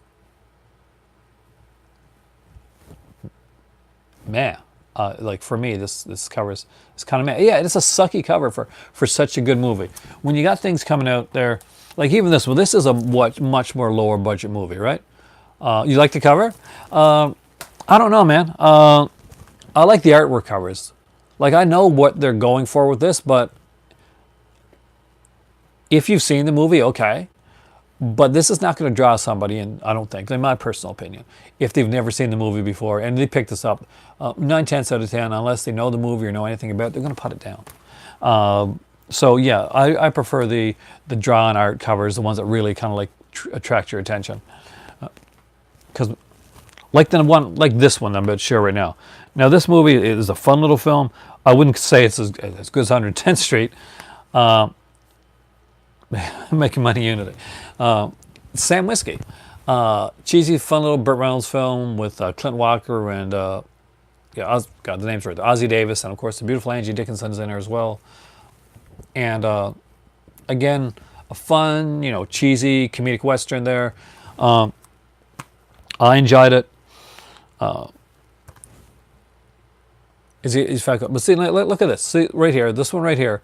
Like, you may not like. I guess you might have like questions. But look at this. Doesn't this cover kind of more pre-stash? Yeah, pre-stash for as you can see right here. Isn't this more of a selling cover? See, for me it is. You got like him with the beautiful girl there. You got the action scenes on the side going on. Kind of, it makes you want to go and watch it. It makes you, I gotta watch this movie. I gotta see this one. Next up is one. Not enough people watch this one. I'm not gonna lie. This is one I like. Everything's personal taste. Art covers. See, art covers. I'm just a sucker for art covers, and Sam Whiskey's just a fun little film. And I just thought, like, that after the Cross 110th Street cover, Sam Whiskey was good, like, kind of parallel to actually, hopefully get my point across. But if the cover does it for you, man, the cover does it for you. This one right here, The Laughing Policeman with the Walter Matthau. Now, we want to talk about underrated actors. Walter Matthau is severely underrated as an actor. He is really, really good. And if you've never seen The Laughing Policeman, I actually do recommend it. I actually really, really like this film. This one, again, another great cast. Yeah, covers out, as a lot of us random movies. That we, to be honest, like there was no internet. There was nothing to go by. You went into a video store. Bad News Bears was fantastic. This is one of my favorites, actually, of his. I'm not gonna lie, I actually really do like this film. You go into a video store and there'd be the Kentucky. I actually forgot about that one. All you'd have to go by was the cover and reading on the back of the box. So they had to get you with the cover. And people wonder why people still collect VHS and stuff today. It's just because those covers were amazing. And VHS collections are actually really kind of cool. The cast in this one here is fantastic, though. We got Bruce Dern in this one, Kathy Lee Crosby, Anthony Zerbe, Joanne Cassidy is in this one, Paul Kozlow from Mr. Majestic. Yeah, wasn't it such a great day when someone like Walter Matthau could lead a film? It was a better time, man. It was a better time. Audio commentary on this one here, interviews with actor Paul Kozlow, animated image. And they were true pieces of art. I go back and forth on whether I like this cover. Oh, Juan, sorry, dude. Yeah, hopefully come in, catch the rest next time. And I will always say, tweet this out. Tweet out this video and tag Kino. For I will do that later. And anybody that does that, you're on my super club. The Sicilian Clan. It's got the Johan Baker. The Sicilian Clan is actually really cool. And what I love about this one here, have a great night there, Juan, is one, it's got a great cast. We got Alain Delon, Jean Gabin, of course, from Marguerite, and Lino Ventura. Fantastic little film. But what's really cool about this one, guys, and I got to open this up and show you, is that it actually has both the U.S. cut and the international cut. Like, they get their own discs, which is super cool. I had no idea. My better half bought this because she's a huge Alain Delon, Lino Ventura fan, and of course Jean Gabin. All we knew, there's like an hour-long feature. There's an hour-long feature on this movie, like runs around just a little over an hour long, talking about the film. We got like other interviews as well. We got an audio commentary, 2 cuts of the film, including a 2K restoration of the 125-minute international cut. So if you have any interest in this one at all, I definitely recommend it. Great cast. We have the guy here who co-wrote Class to Risk. And if you guys have like watched my channel for a while, you know that Class to Risk is one of my favorite Criterion films, and one that I always highly recommend to people that haven't checked it out yet. Next up is one that I think was done in conjunction with Scorpion Releasing by the look of the cover. apologize. I had to get a drink. Hey, Cubic Lover, welcome, dude. We're here in a company that I think you're going to really like, which is Kino, because they do put out stuff that you like. And see, everybody calls you Brian because it's your name, but I have to go with Cubic Lover most of the time because I don't know, man. It totally suits you. I am changing my Twitter handle to Mr. Vincent. I think I'm going to do that for real. So, at your core, I love these kind of cheesy, fun films. This is, of course, by Milton Subotsky, Amicus. So, great little cast. We've got Peter Cushing in this one here, Callum Monroe's in this one, Doug McClure, of course. Doug McClure. You know him from such films as... but again, takes the line type Cubic Lover. Yeah, so, no, in your case, where I just got to say it, right?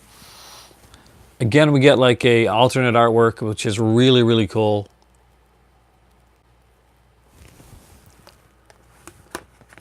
There are definitely some movies here, Cubic Lover, that I went through before that you would have spoke about. I just know. Vincent's a good idea. It is a really good idea. You guys gave it to me, so. Hey, welcome back, Mark. You back at work? Or you're going back to work? Next up is another kind of fun, cheesy one. Not my favorite of Vincent Price's ones. Give me tracks. War Gods of the Deep. It's Tab Hunter. Almost done. Nice. Was it Suzanne Hart? Yeah, Susan Hart's in that one. I like it. It's they got an interview with Tab Hunter on here, and Tab Hunter's one of those guys that I thought would have been a bigger star than he was. Like, he was definitely a big star, but I'm guessing, considering, like, all things considered, like the Hollywood, the celluloid closet, as they say, back in the day, probably was one of the reasons that stopped him at the time from becoming like a bigger star, which is it's sad but true. It was a different time in Hollywood, obviously. Next up is another Michael Dudikoff one. I haven't seen this one in ages, and I don't think I've watched the Kino release of this one. The last time I saw this one was on VHS, but we bought it when we bought a bunch of Kino stuff, and I got to get around to watching it, actually. It's got a great cast, too. A lot of these... So, look at this. So, it's River of Death. This is a period one. We got Michael Dudikoff. We got Robert Vaughn here, Donald Pleasance, Herbert Lom, L.Q. Jones. What a amazing freaking cast we have for this movie here. This one actually has a commentary with the director and Michael Dudikoff on here as well. Again, I love the cover. I love the way this is done. It's an action movie done back in the Nazi era. Intolerance. See, these are the type of Kinos I know you would have. You're classy, Cubic Lover. You're classy. And that's not a bad thing. It's a good thing. Here's one I recommend. Robert Ginty. Is he in this one? Oh, wow. I actually really like Michael Dudikoff films. I'll do some amazing silent comedy releases. I actually have the cover got ripped up, but I'll bring them over after. I'll just show you the other Kino ones I got. Well, the case, it was a box set. So this is 8 Million Ways to Die. If you want to see a movie that took a long time to get sequelized, it's 8 Million Ways to Die. And if you're wondering what the sequel to this is, well, Liam Neeson was in it, and it was called A Walk Amongst the Tombstones. So if you've seen A Walk Among the Tombstones, you've seen the sequel to 8 Million Ways to Die. It was a few years later, just a few, but yes, this is the character here. Yeah, Kino were the originals for like Charlie Chaplin, Harold Lloyd, Buster Keaton, for that type of stuff before like a lot of it got taken over by Criterion and companies like that. The Snow Cone Machine. Yo, you have seen this, Jesse. Excellent. It's super cool because a lot of those scenes that they did together, those were improvised sequences. The Snow Cone one, that's completely improvised. This is a really cool, really odd film. Again, as I say with many of these films here, an incredible cast. We got Jeff Bridges starring in this one, Rosanna Arquette. Andy Garcia's in this one. Alexander Paul plays the. You got the Masters release for now. It's just more convenient. Oh, and you were talking about the songs, aren't you? Definitely check this out. Fun film, and yes, it does have a alternate artwork.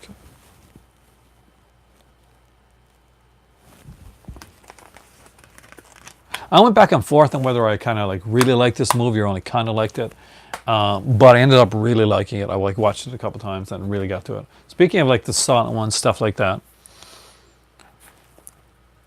To Live and Die in LA is amazing. This one was done in 1986 as well. I guess 1986 was the year of the gritty, the neo-noir time, right? Now we're going into silent film. Well, not silent, but like early, like talkie era. This one could have been silent, easily. And that is Bela Lugosi, White Zombie. This is one of my personal favorite, like, Bela Lugosi roles that he's ever did. I think he's amazing in this one right here. And this is an incredible film. This is my favorite edition of this film. There's another edition out by another company, like basically a North American company. But grab this if you don't have it. What's really cool is that it's 2 editions of the film. I'd say give it another shot. To Live and Die in LA takes more than a watch, especially now. Like going to it, like knowing like it's neo noir. What's really good, Willem Dafoe is really, really good, and like especially for such young age, in To Live and Die in LA. It's got a great soundtrack, an amazing soundtrack, and William Peterson. It's just amazing what he does in that role. I'm biased, so I'm a really big fan of the film. But White Zombie, everybody on White Zombie. I got like a cat down there, like just going around. Is this done 86? 82. You wasted too much time. I, the Jury. Now, I, the Jury back in the day got a lot of flack. This I really like. I really liked. I saw this movie. I have to understand. Even though I'm older than a lot of people on YouTube, I actually saw this movie in the theater. And let me put this into context for you. The Jury is a movie with massive amounts of nudity and like graphic violence. It got ragged on for that, like back in the day. It was like really ragged on. I saw this in the theater. I was 11 years old at the time that The Jury came out. I love this movie. And not just because I saw the movie theater when I was 11. Actually, when I rewatched it again, I was like, is this movie is it gonna stay? Is it gonna like stick with me now, like years later? And it did. It actually really, really did. We got Armand Assante here as Mike Hammer. Barbara Carrera's in this one here. Alan King, Lauren Landon, Jeffrey Lewis is always fantastic. He was a great character actor. Rest in peace. Paul Sorvino's in this one here as well. Just great work all around. And it's got a very slick look to it. Love this movie. Next up is, hey kitty cat, No Retreat, No Surrender. As you guys know, I do love this one. This one has like 2 cuts of the film. We got the original cut that you probably saw in VHS and a 94-minute international cut. So a bit of difference there. And yes, that is Jean-Claude Van Damme playing the Russian. Literally, he doesn't have a name. It's just the Russian. And you can't get there. With Shirley Eaton. There has to be a completely different conversation going on that I missed, because I'm pretty sure Shirley Eaton was not in No Retreat, No Surrender. But Shirley Eaton's a great actress. But this is one of those kind of like Bruceploitation films. Actually, it was mentioned on my channel here. It's cool, man. People should not rag on this film, Jesse. This is such a cool little film, and it's super cheesy. And there's a guy in it that plays his friend, and he does this like kind of weird breakdancing sequence. It's strange. No, The Jury. Oh, yeah, I know people ragging on The Jury all the time.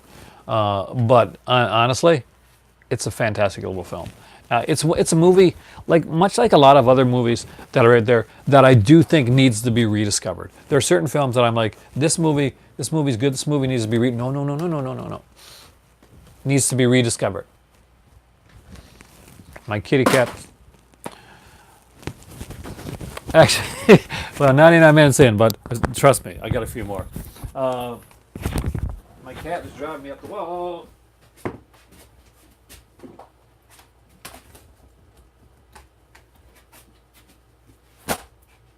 See that, kitty cat? That's because somebody with fur knocked over my movies. But you're adorable. He's such a camera hog.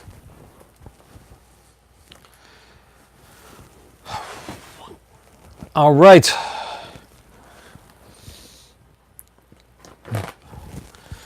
Here. Next up are a few of the animated ones before I get back to the live action stuff again. It's driving me crazy. And I have Sheriff Hoot Flute from the Departed Freelings. The Ant and the Aardvark. Actually, I have this one on DVD as well. There's the Pink Panther Collection, Volume 1 and 2.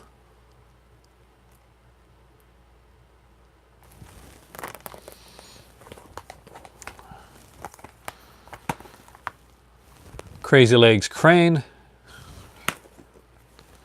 And the two latest of the, well, the last two that you needed for this was Mr. Jaws, which is really fun. Actually, I really love Mr. Jaws, and The Dogfather. So that's the, I got to get like volumes 3 and 4, I think, of the Pink Panther ones. Those are the ones that are out.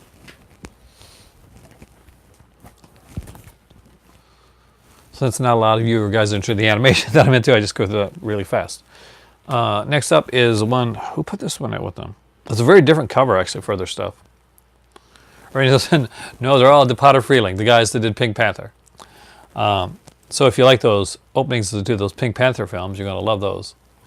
Now, this is one of my few. I don't have many of this director, and it's a real shame because I really, really need to get more.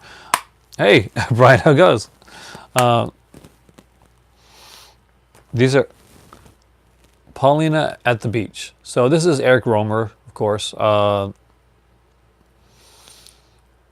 I've been looking at this one for a bit that I wanted to pick it up, and it was on HMV at the last closing of their sales. So I had to grab this one, and I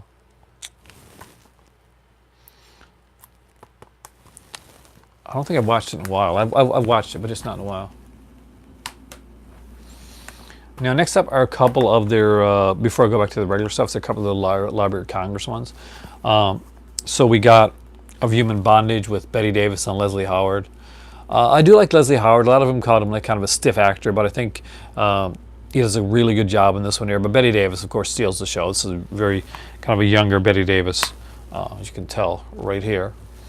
And there's like an 83-minute documentary on here of W. Somerset Maugham. I'm not gonna get the name right tonight. And Betty Davis and Pat O'Brien there in Hell's House. So if you're a big fan of those, those type of films, definitely grab these two. All but Eve is, she's in her prime there, acting wise. She's just amazing.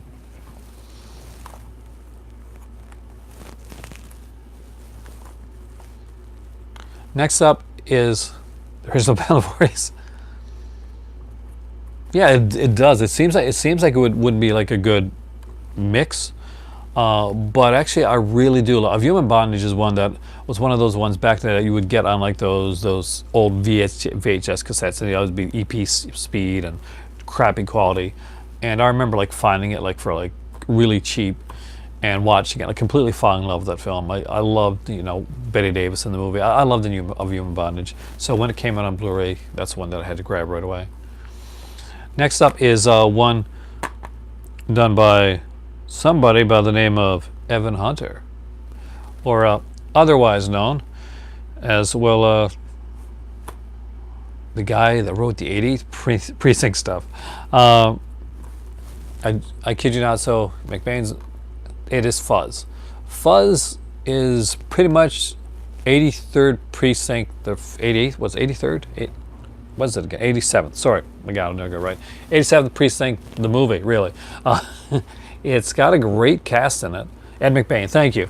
I was totally lost. I couldn't remember it. So there's actually a TV series called 87th Precinct based on the Ed McBain books. This movie kind of has a Barney Miller style feel to it, and like it's just like a large cast of characters with a lot of different like subplots and stuff going on. Yeah, Brenner's in this one here. Fuzz is completely 70s, but we weren't even sure if we liked it when we watched it. It was just one of those we felt kind of different about. We're like, did we like this? We're like, we had a good time watching it, but is it a good movie? We had fun with it. Great cast of characters: Burt Reynolds, Jack Weston, Tom Skerritt does a great job in this movie. Raquel Welch, severely underutilized in this film, actually, which was a shame to see because it feels like I gotta listen to the commentary because it feels like there's a lot, like I got a feeling there's a lot on the cutting room floor from the 87 precinct. I used to read them too, actually. But I read everything. I read it in my entire library. I lived in a small town, and there wasn't a lot to do. No internet or anything like that, so reading was pretty much what it was. So, yeah, I read a lot. The Good, the Bad, and the Ugly, fantastic film. I don't think anybody's going to say it's based on a McBain book. I'd have to look into that, but I think you're right, actually. I don't think anybody's ever going to say The Good, Bad, and the Ugly is not a good film. Again, this one here is like a... Wolf Nose is that McBain? I never know which cover to go with. Both are fantastic. This is a really nice kind of action-y cover, though. Again, this has like the theatrical and the extended cut of The Good, Bad, the Ugly. Ton of features on here.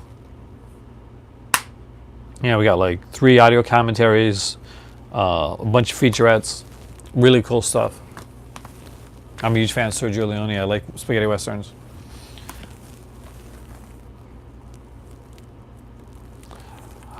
Fistful. I like Fistful of Dollars, man.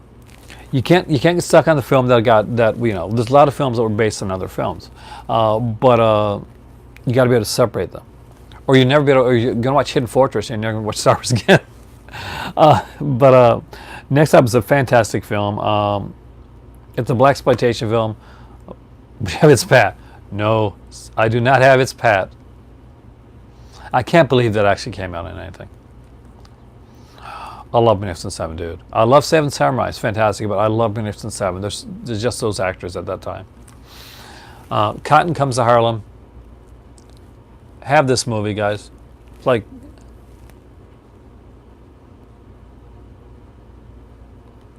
Seriously, this is really good.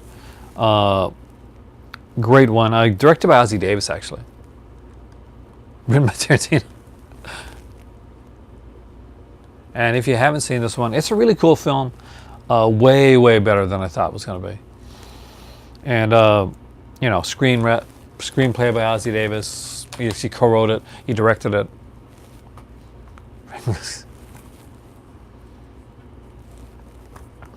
Next up is, I think this was mentioned. Yeah, it was mentioned, actually, in Horror Noir on the Shudder documentary.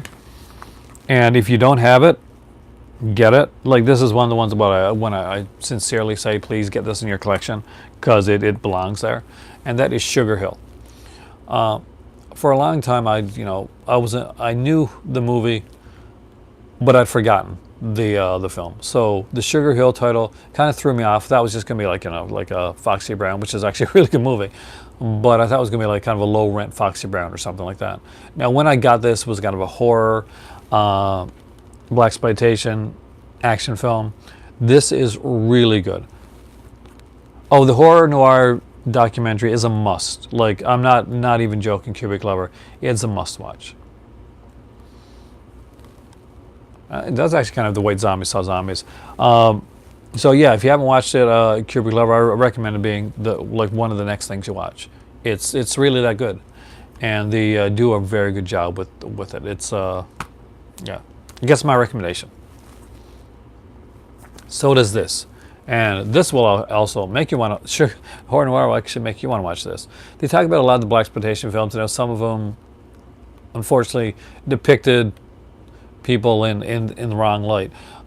Sugar Hill actually has a very strong lead in the film, and it's very different. It doesn't go in the way that you would think it would go. She's really good, and it's a fantastic film. The bad guy here is Robert Corey from. Thank you, Brian. Is she from The Landlord? I don't know actually.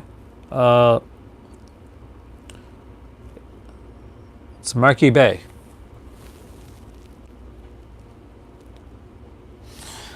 Now, the bad guy is Robert Corey, who played Count Yorga, and he is significantly slimy in this, and really well. It's really well done. A couple of the sci-fi ones for you now.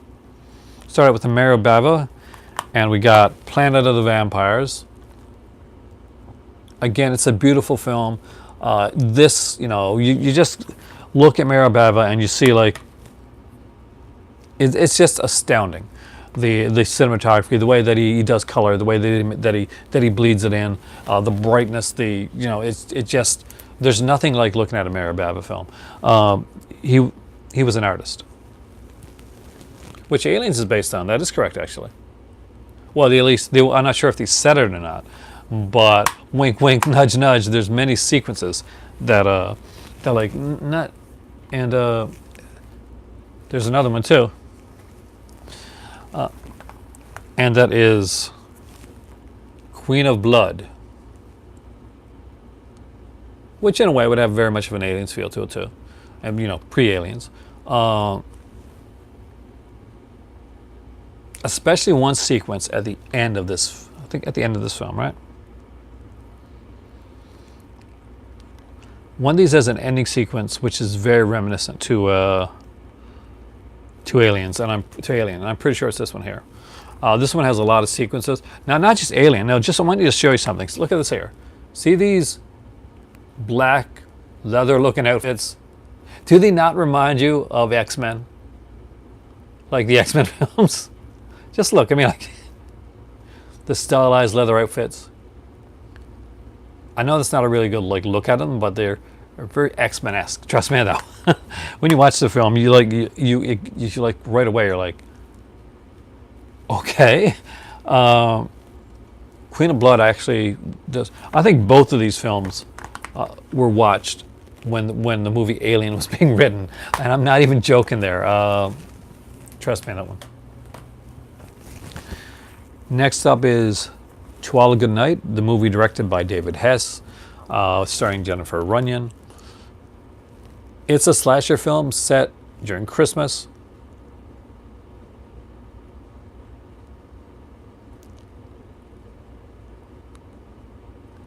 On the film business, yeah, he did. Actually, he was an artist. Like Mayor Bav was an artist, like across the board. Like it's obvious, like through his films.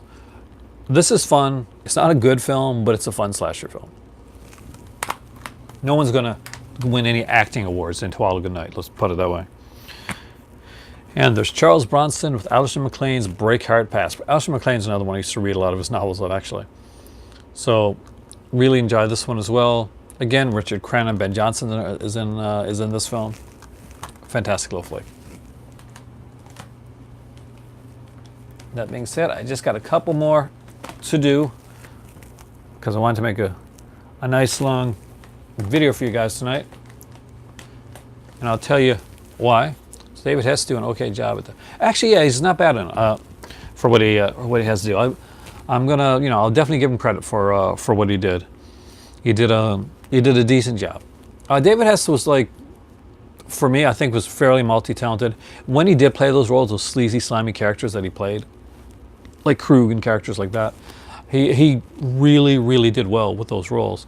He was an artist as well. He was a musician, And I'm not sure if he directed anything else, but as far as I know, I think that might have been the only thing he directed. Don't quote me on that, because that really, I'm just guessing. I just don't know anything else he's directed, if he has directed anything else. All right.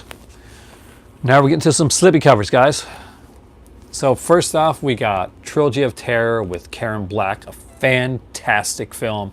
One of the great TV horror films. It stuck with you. Let's play Secret Service agent. Actually, I showed that one earlier, Kira Glover. It's called The Assassination.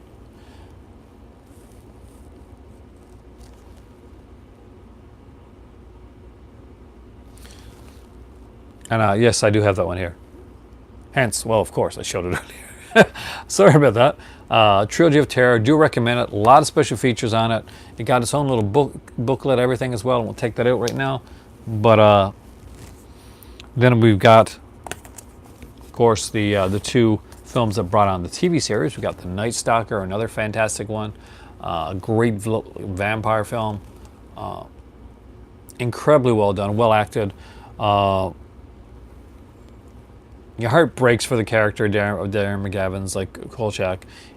He's a smartass, but he was there. He was a guy that had grabbed the brass ring at one point and was on his way to the top, and he can't keep his mouth shut, and now he's down, kind of clawing his way back up to be that reporter again. But things happen, and he cares too much. And he likes being right. Next up is The Night Strangler. This was a sequel film.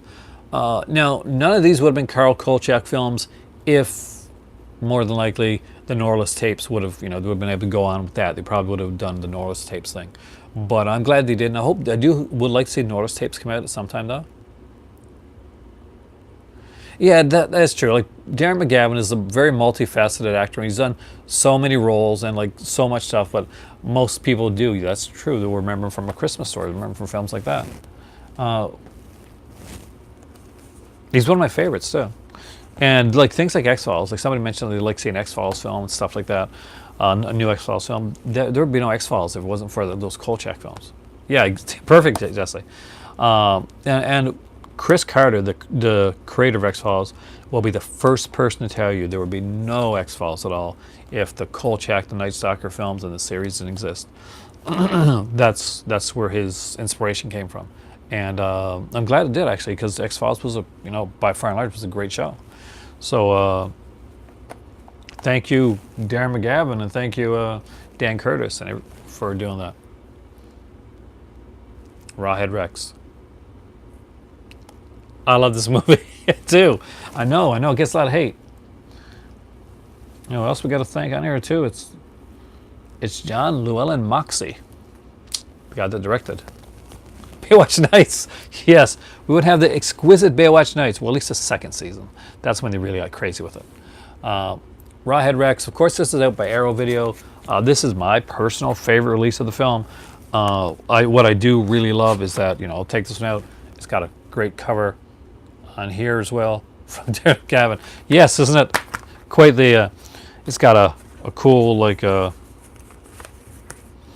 booklet in her as well.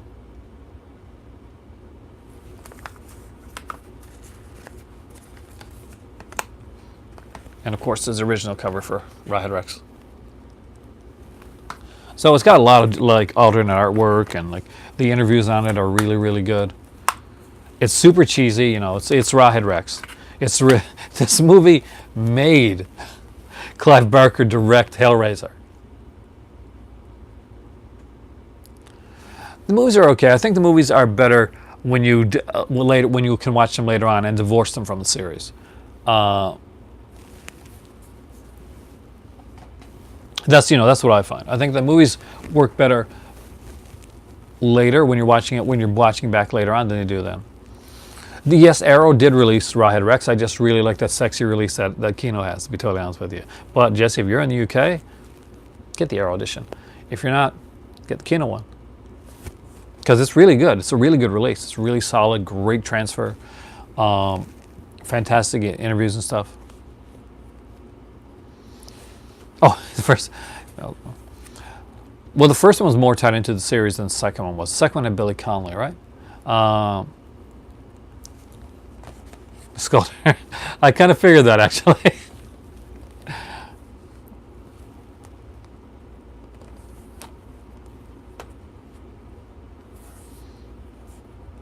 Oh, Rawhead Rex is not a. It's a fun movie. It's super cheesy. Now it's like Clive Barker hated it. He wrote the story. He hated the movie so much that he directed Hellraiser. That's why he went into directing, because he hated that film. Now, no, like it's a cheesy monster film that's set in like over in Ireland, I think. Brutal. Same titles. Actually, that's something that I have thought about, like doing like different ones for different titles. For ones that I got, I'll do. Or I'll just do like one video where I kind of like compare different versions of different films. We'll do that. That's actually a really good idea. Thank you. OSS 117. The Force Awakens. See, I've heard some people don't like The Last Jedi. I'm going to lose like viewers for saying that I like The Last Jedi. I literally like, yeah, I did. So, it was fun. OSS 117. I love this set. This was kind of bought by accident. We're looking into this. It was something we wanted. Kieran Matthews or someone that we really like. Exactly, Kubrick, different special features. That's a good thing, Kubrick Club. You could do that too. Different special features. Talk about the different like special features on each one.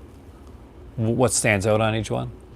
This one here, basically, this is a great one. It's got 5 films. Kieran Matthews is in the first 2.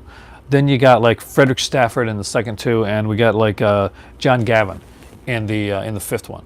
So if you ever wondered what John Gavin, the guy that was like kind of pretty much the go-to if they ever needed somebody to play James Bond, but they never used him. Really? I got it because one, I like Kieran Matthews, but Robert Hassan is in the second film, and I'm a really big fan of his, and he really is really good in the second one. So if you watch, I don't know if you watched him yet or not, but Panic in Bangkok, awesome. And that, it definitely has more of a Bondian feel, sort of, when it goes to as it goes through. Panic in Bangkok is really, really good, and largely in part to Robert Hassan's like fantastic acting in the film. A great bad guy. Check this out, guys. If you haven't seen it, it's a good one. I got it by accident. I had ordered it, and then I said, no, I'm going to Ontario, so I'm going to have to cancel the order. So I canceled the order. I guess the order canceled, didn't go through on time. And then we saw like money came out of our bank account. We weren't quite sure what it was. We got back home. OSS was waiting on our door, and I'm like, perfect. It was just meant to be. And last but not least is the one TV series I got from them. One of the ones I got to get down the road is, and I put it on my list for my birthday, so I think my better half may get me one of the seasons at least, is Outer Limits. Because that's a must. What they did with that, like I've looked and I've read online, and what they did with that is just shy of amazing. But they also do like little series too, shows that not a lot of people know, or shows that for some reason or not just didn't make it. And that would be The Master. Lee Van Cleef is The Master, with Sho Kazuji in this one as well. We got Timothy Van Patten. Lots and lots of guest stars. Super cheesy fun. I loved this show when I was a kid, and it is so cheesy when you're watching it now, but I just really enjoyed it. And there you go. I'm not doing the redemption titles or for this time around. Wait a minute, I forgot something. I'll be right back.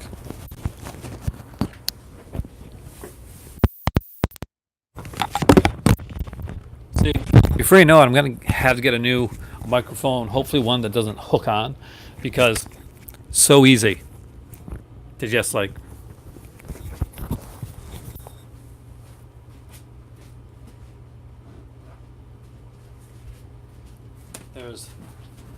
Penalty, Cat and the Canary,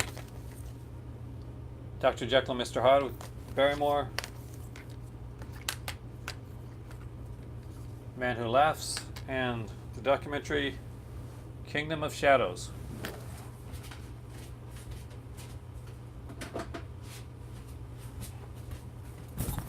Due to some water issue that we had in a certain area, the box, the case that it came in, got wet and destroyed. So that's why they're over there like that. That's from the kind of the silent horror collection. Did he really? So this is my Severance shirt for those who came in late. All the colors of the dark. Do recommend the movie. Edwidge Fenech. Recommend anything she's in. And how often do you meet somebody that says to you, when you're like, man, I'm feeling stressed out, I can't sleep. Well, then maybe you should go to a black mass. Great idea. With that being said, I can't sleep either, so I might have to go to a black mass now to see.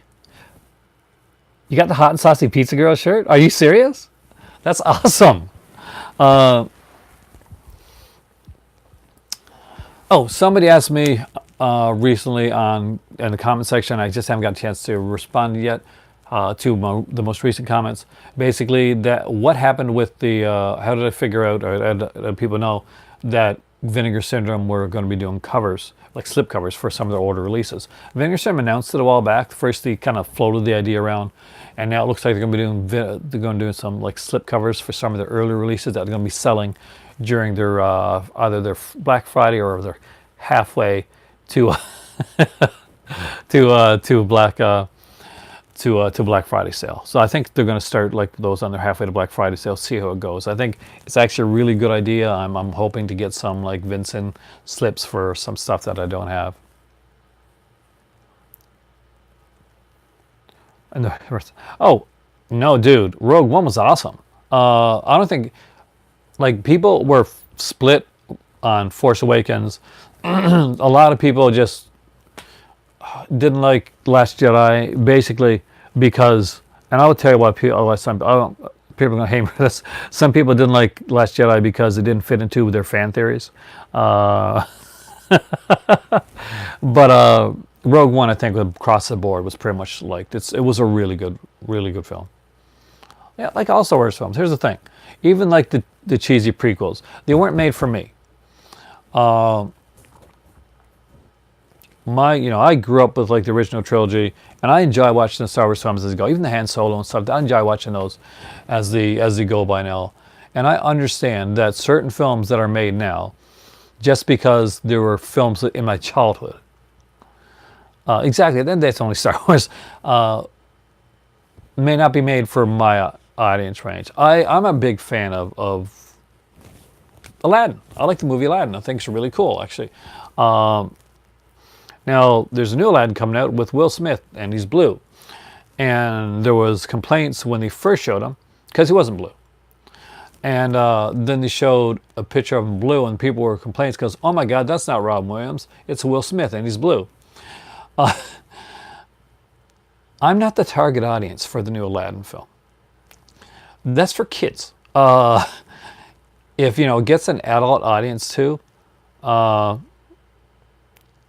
that's fantastic. But I try not to rag on things that were not meant for me in the first place. Rogue One. I love the fact that almost every character in Rogue One, like, there's an explosion, like, dealing with that character. They've got to do an explosion. They're going to do it. No, we're going to use another explosion. They really like their explosions in Rogue One.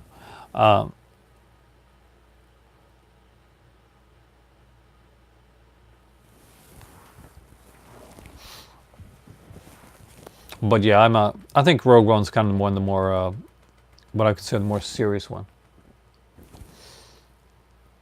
My kitty over there.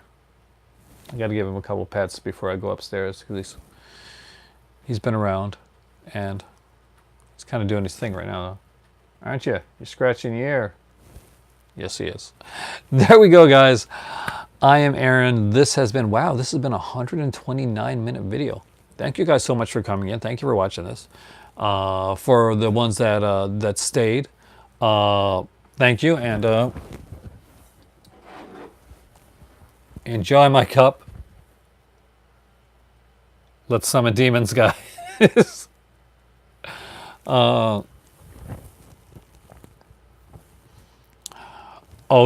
Cats sleep most of the time, Jesse. It's just that in the nights they're more active. Cats are like kittens at nights. Thank you so much for watching. If you hit the like button, it's highly appreciated. If you share the video on Twitter, on your Twitter machine, as that's a wrestling joke, that would be highly appreciated as well. Thank you so much for watching. I am Aaron. You are the Movie Club. And as always, this does not happen without you guys, because you guys are fantastic. And I will see you next time. It really is time for tea. And time to give the kitty a bit more attention, because I think he wants it. Have a good evening, guys. Have a great night. Thank you so much.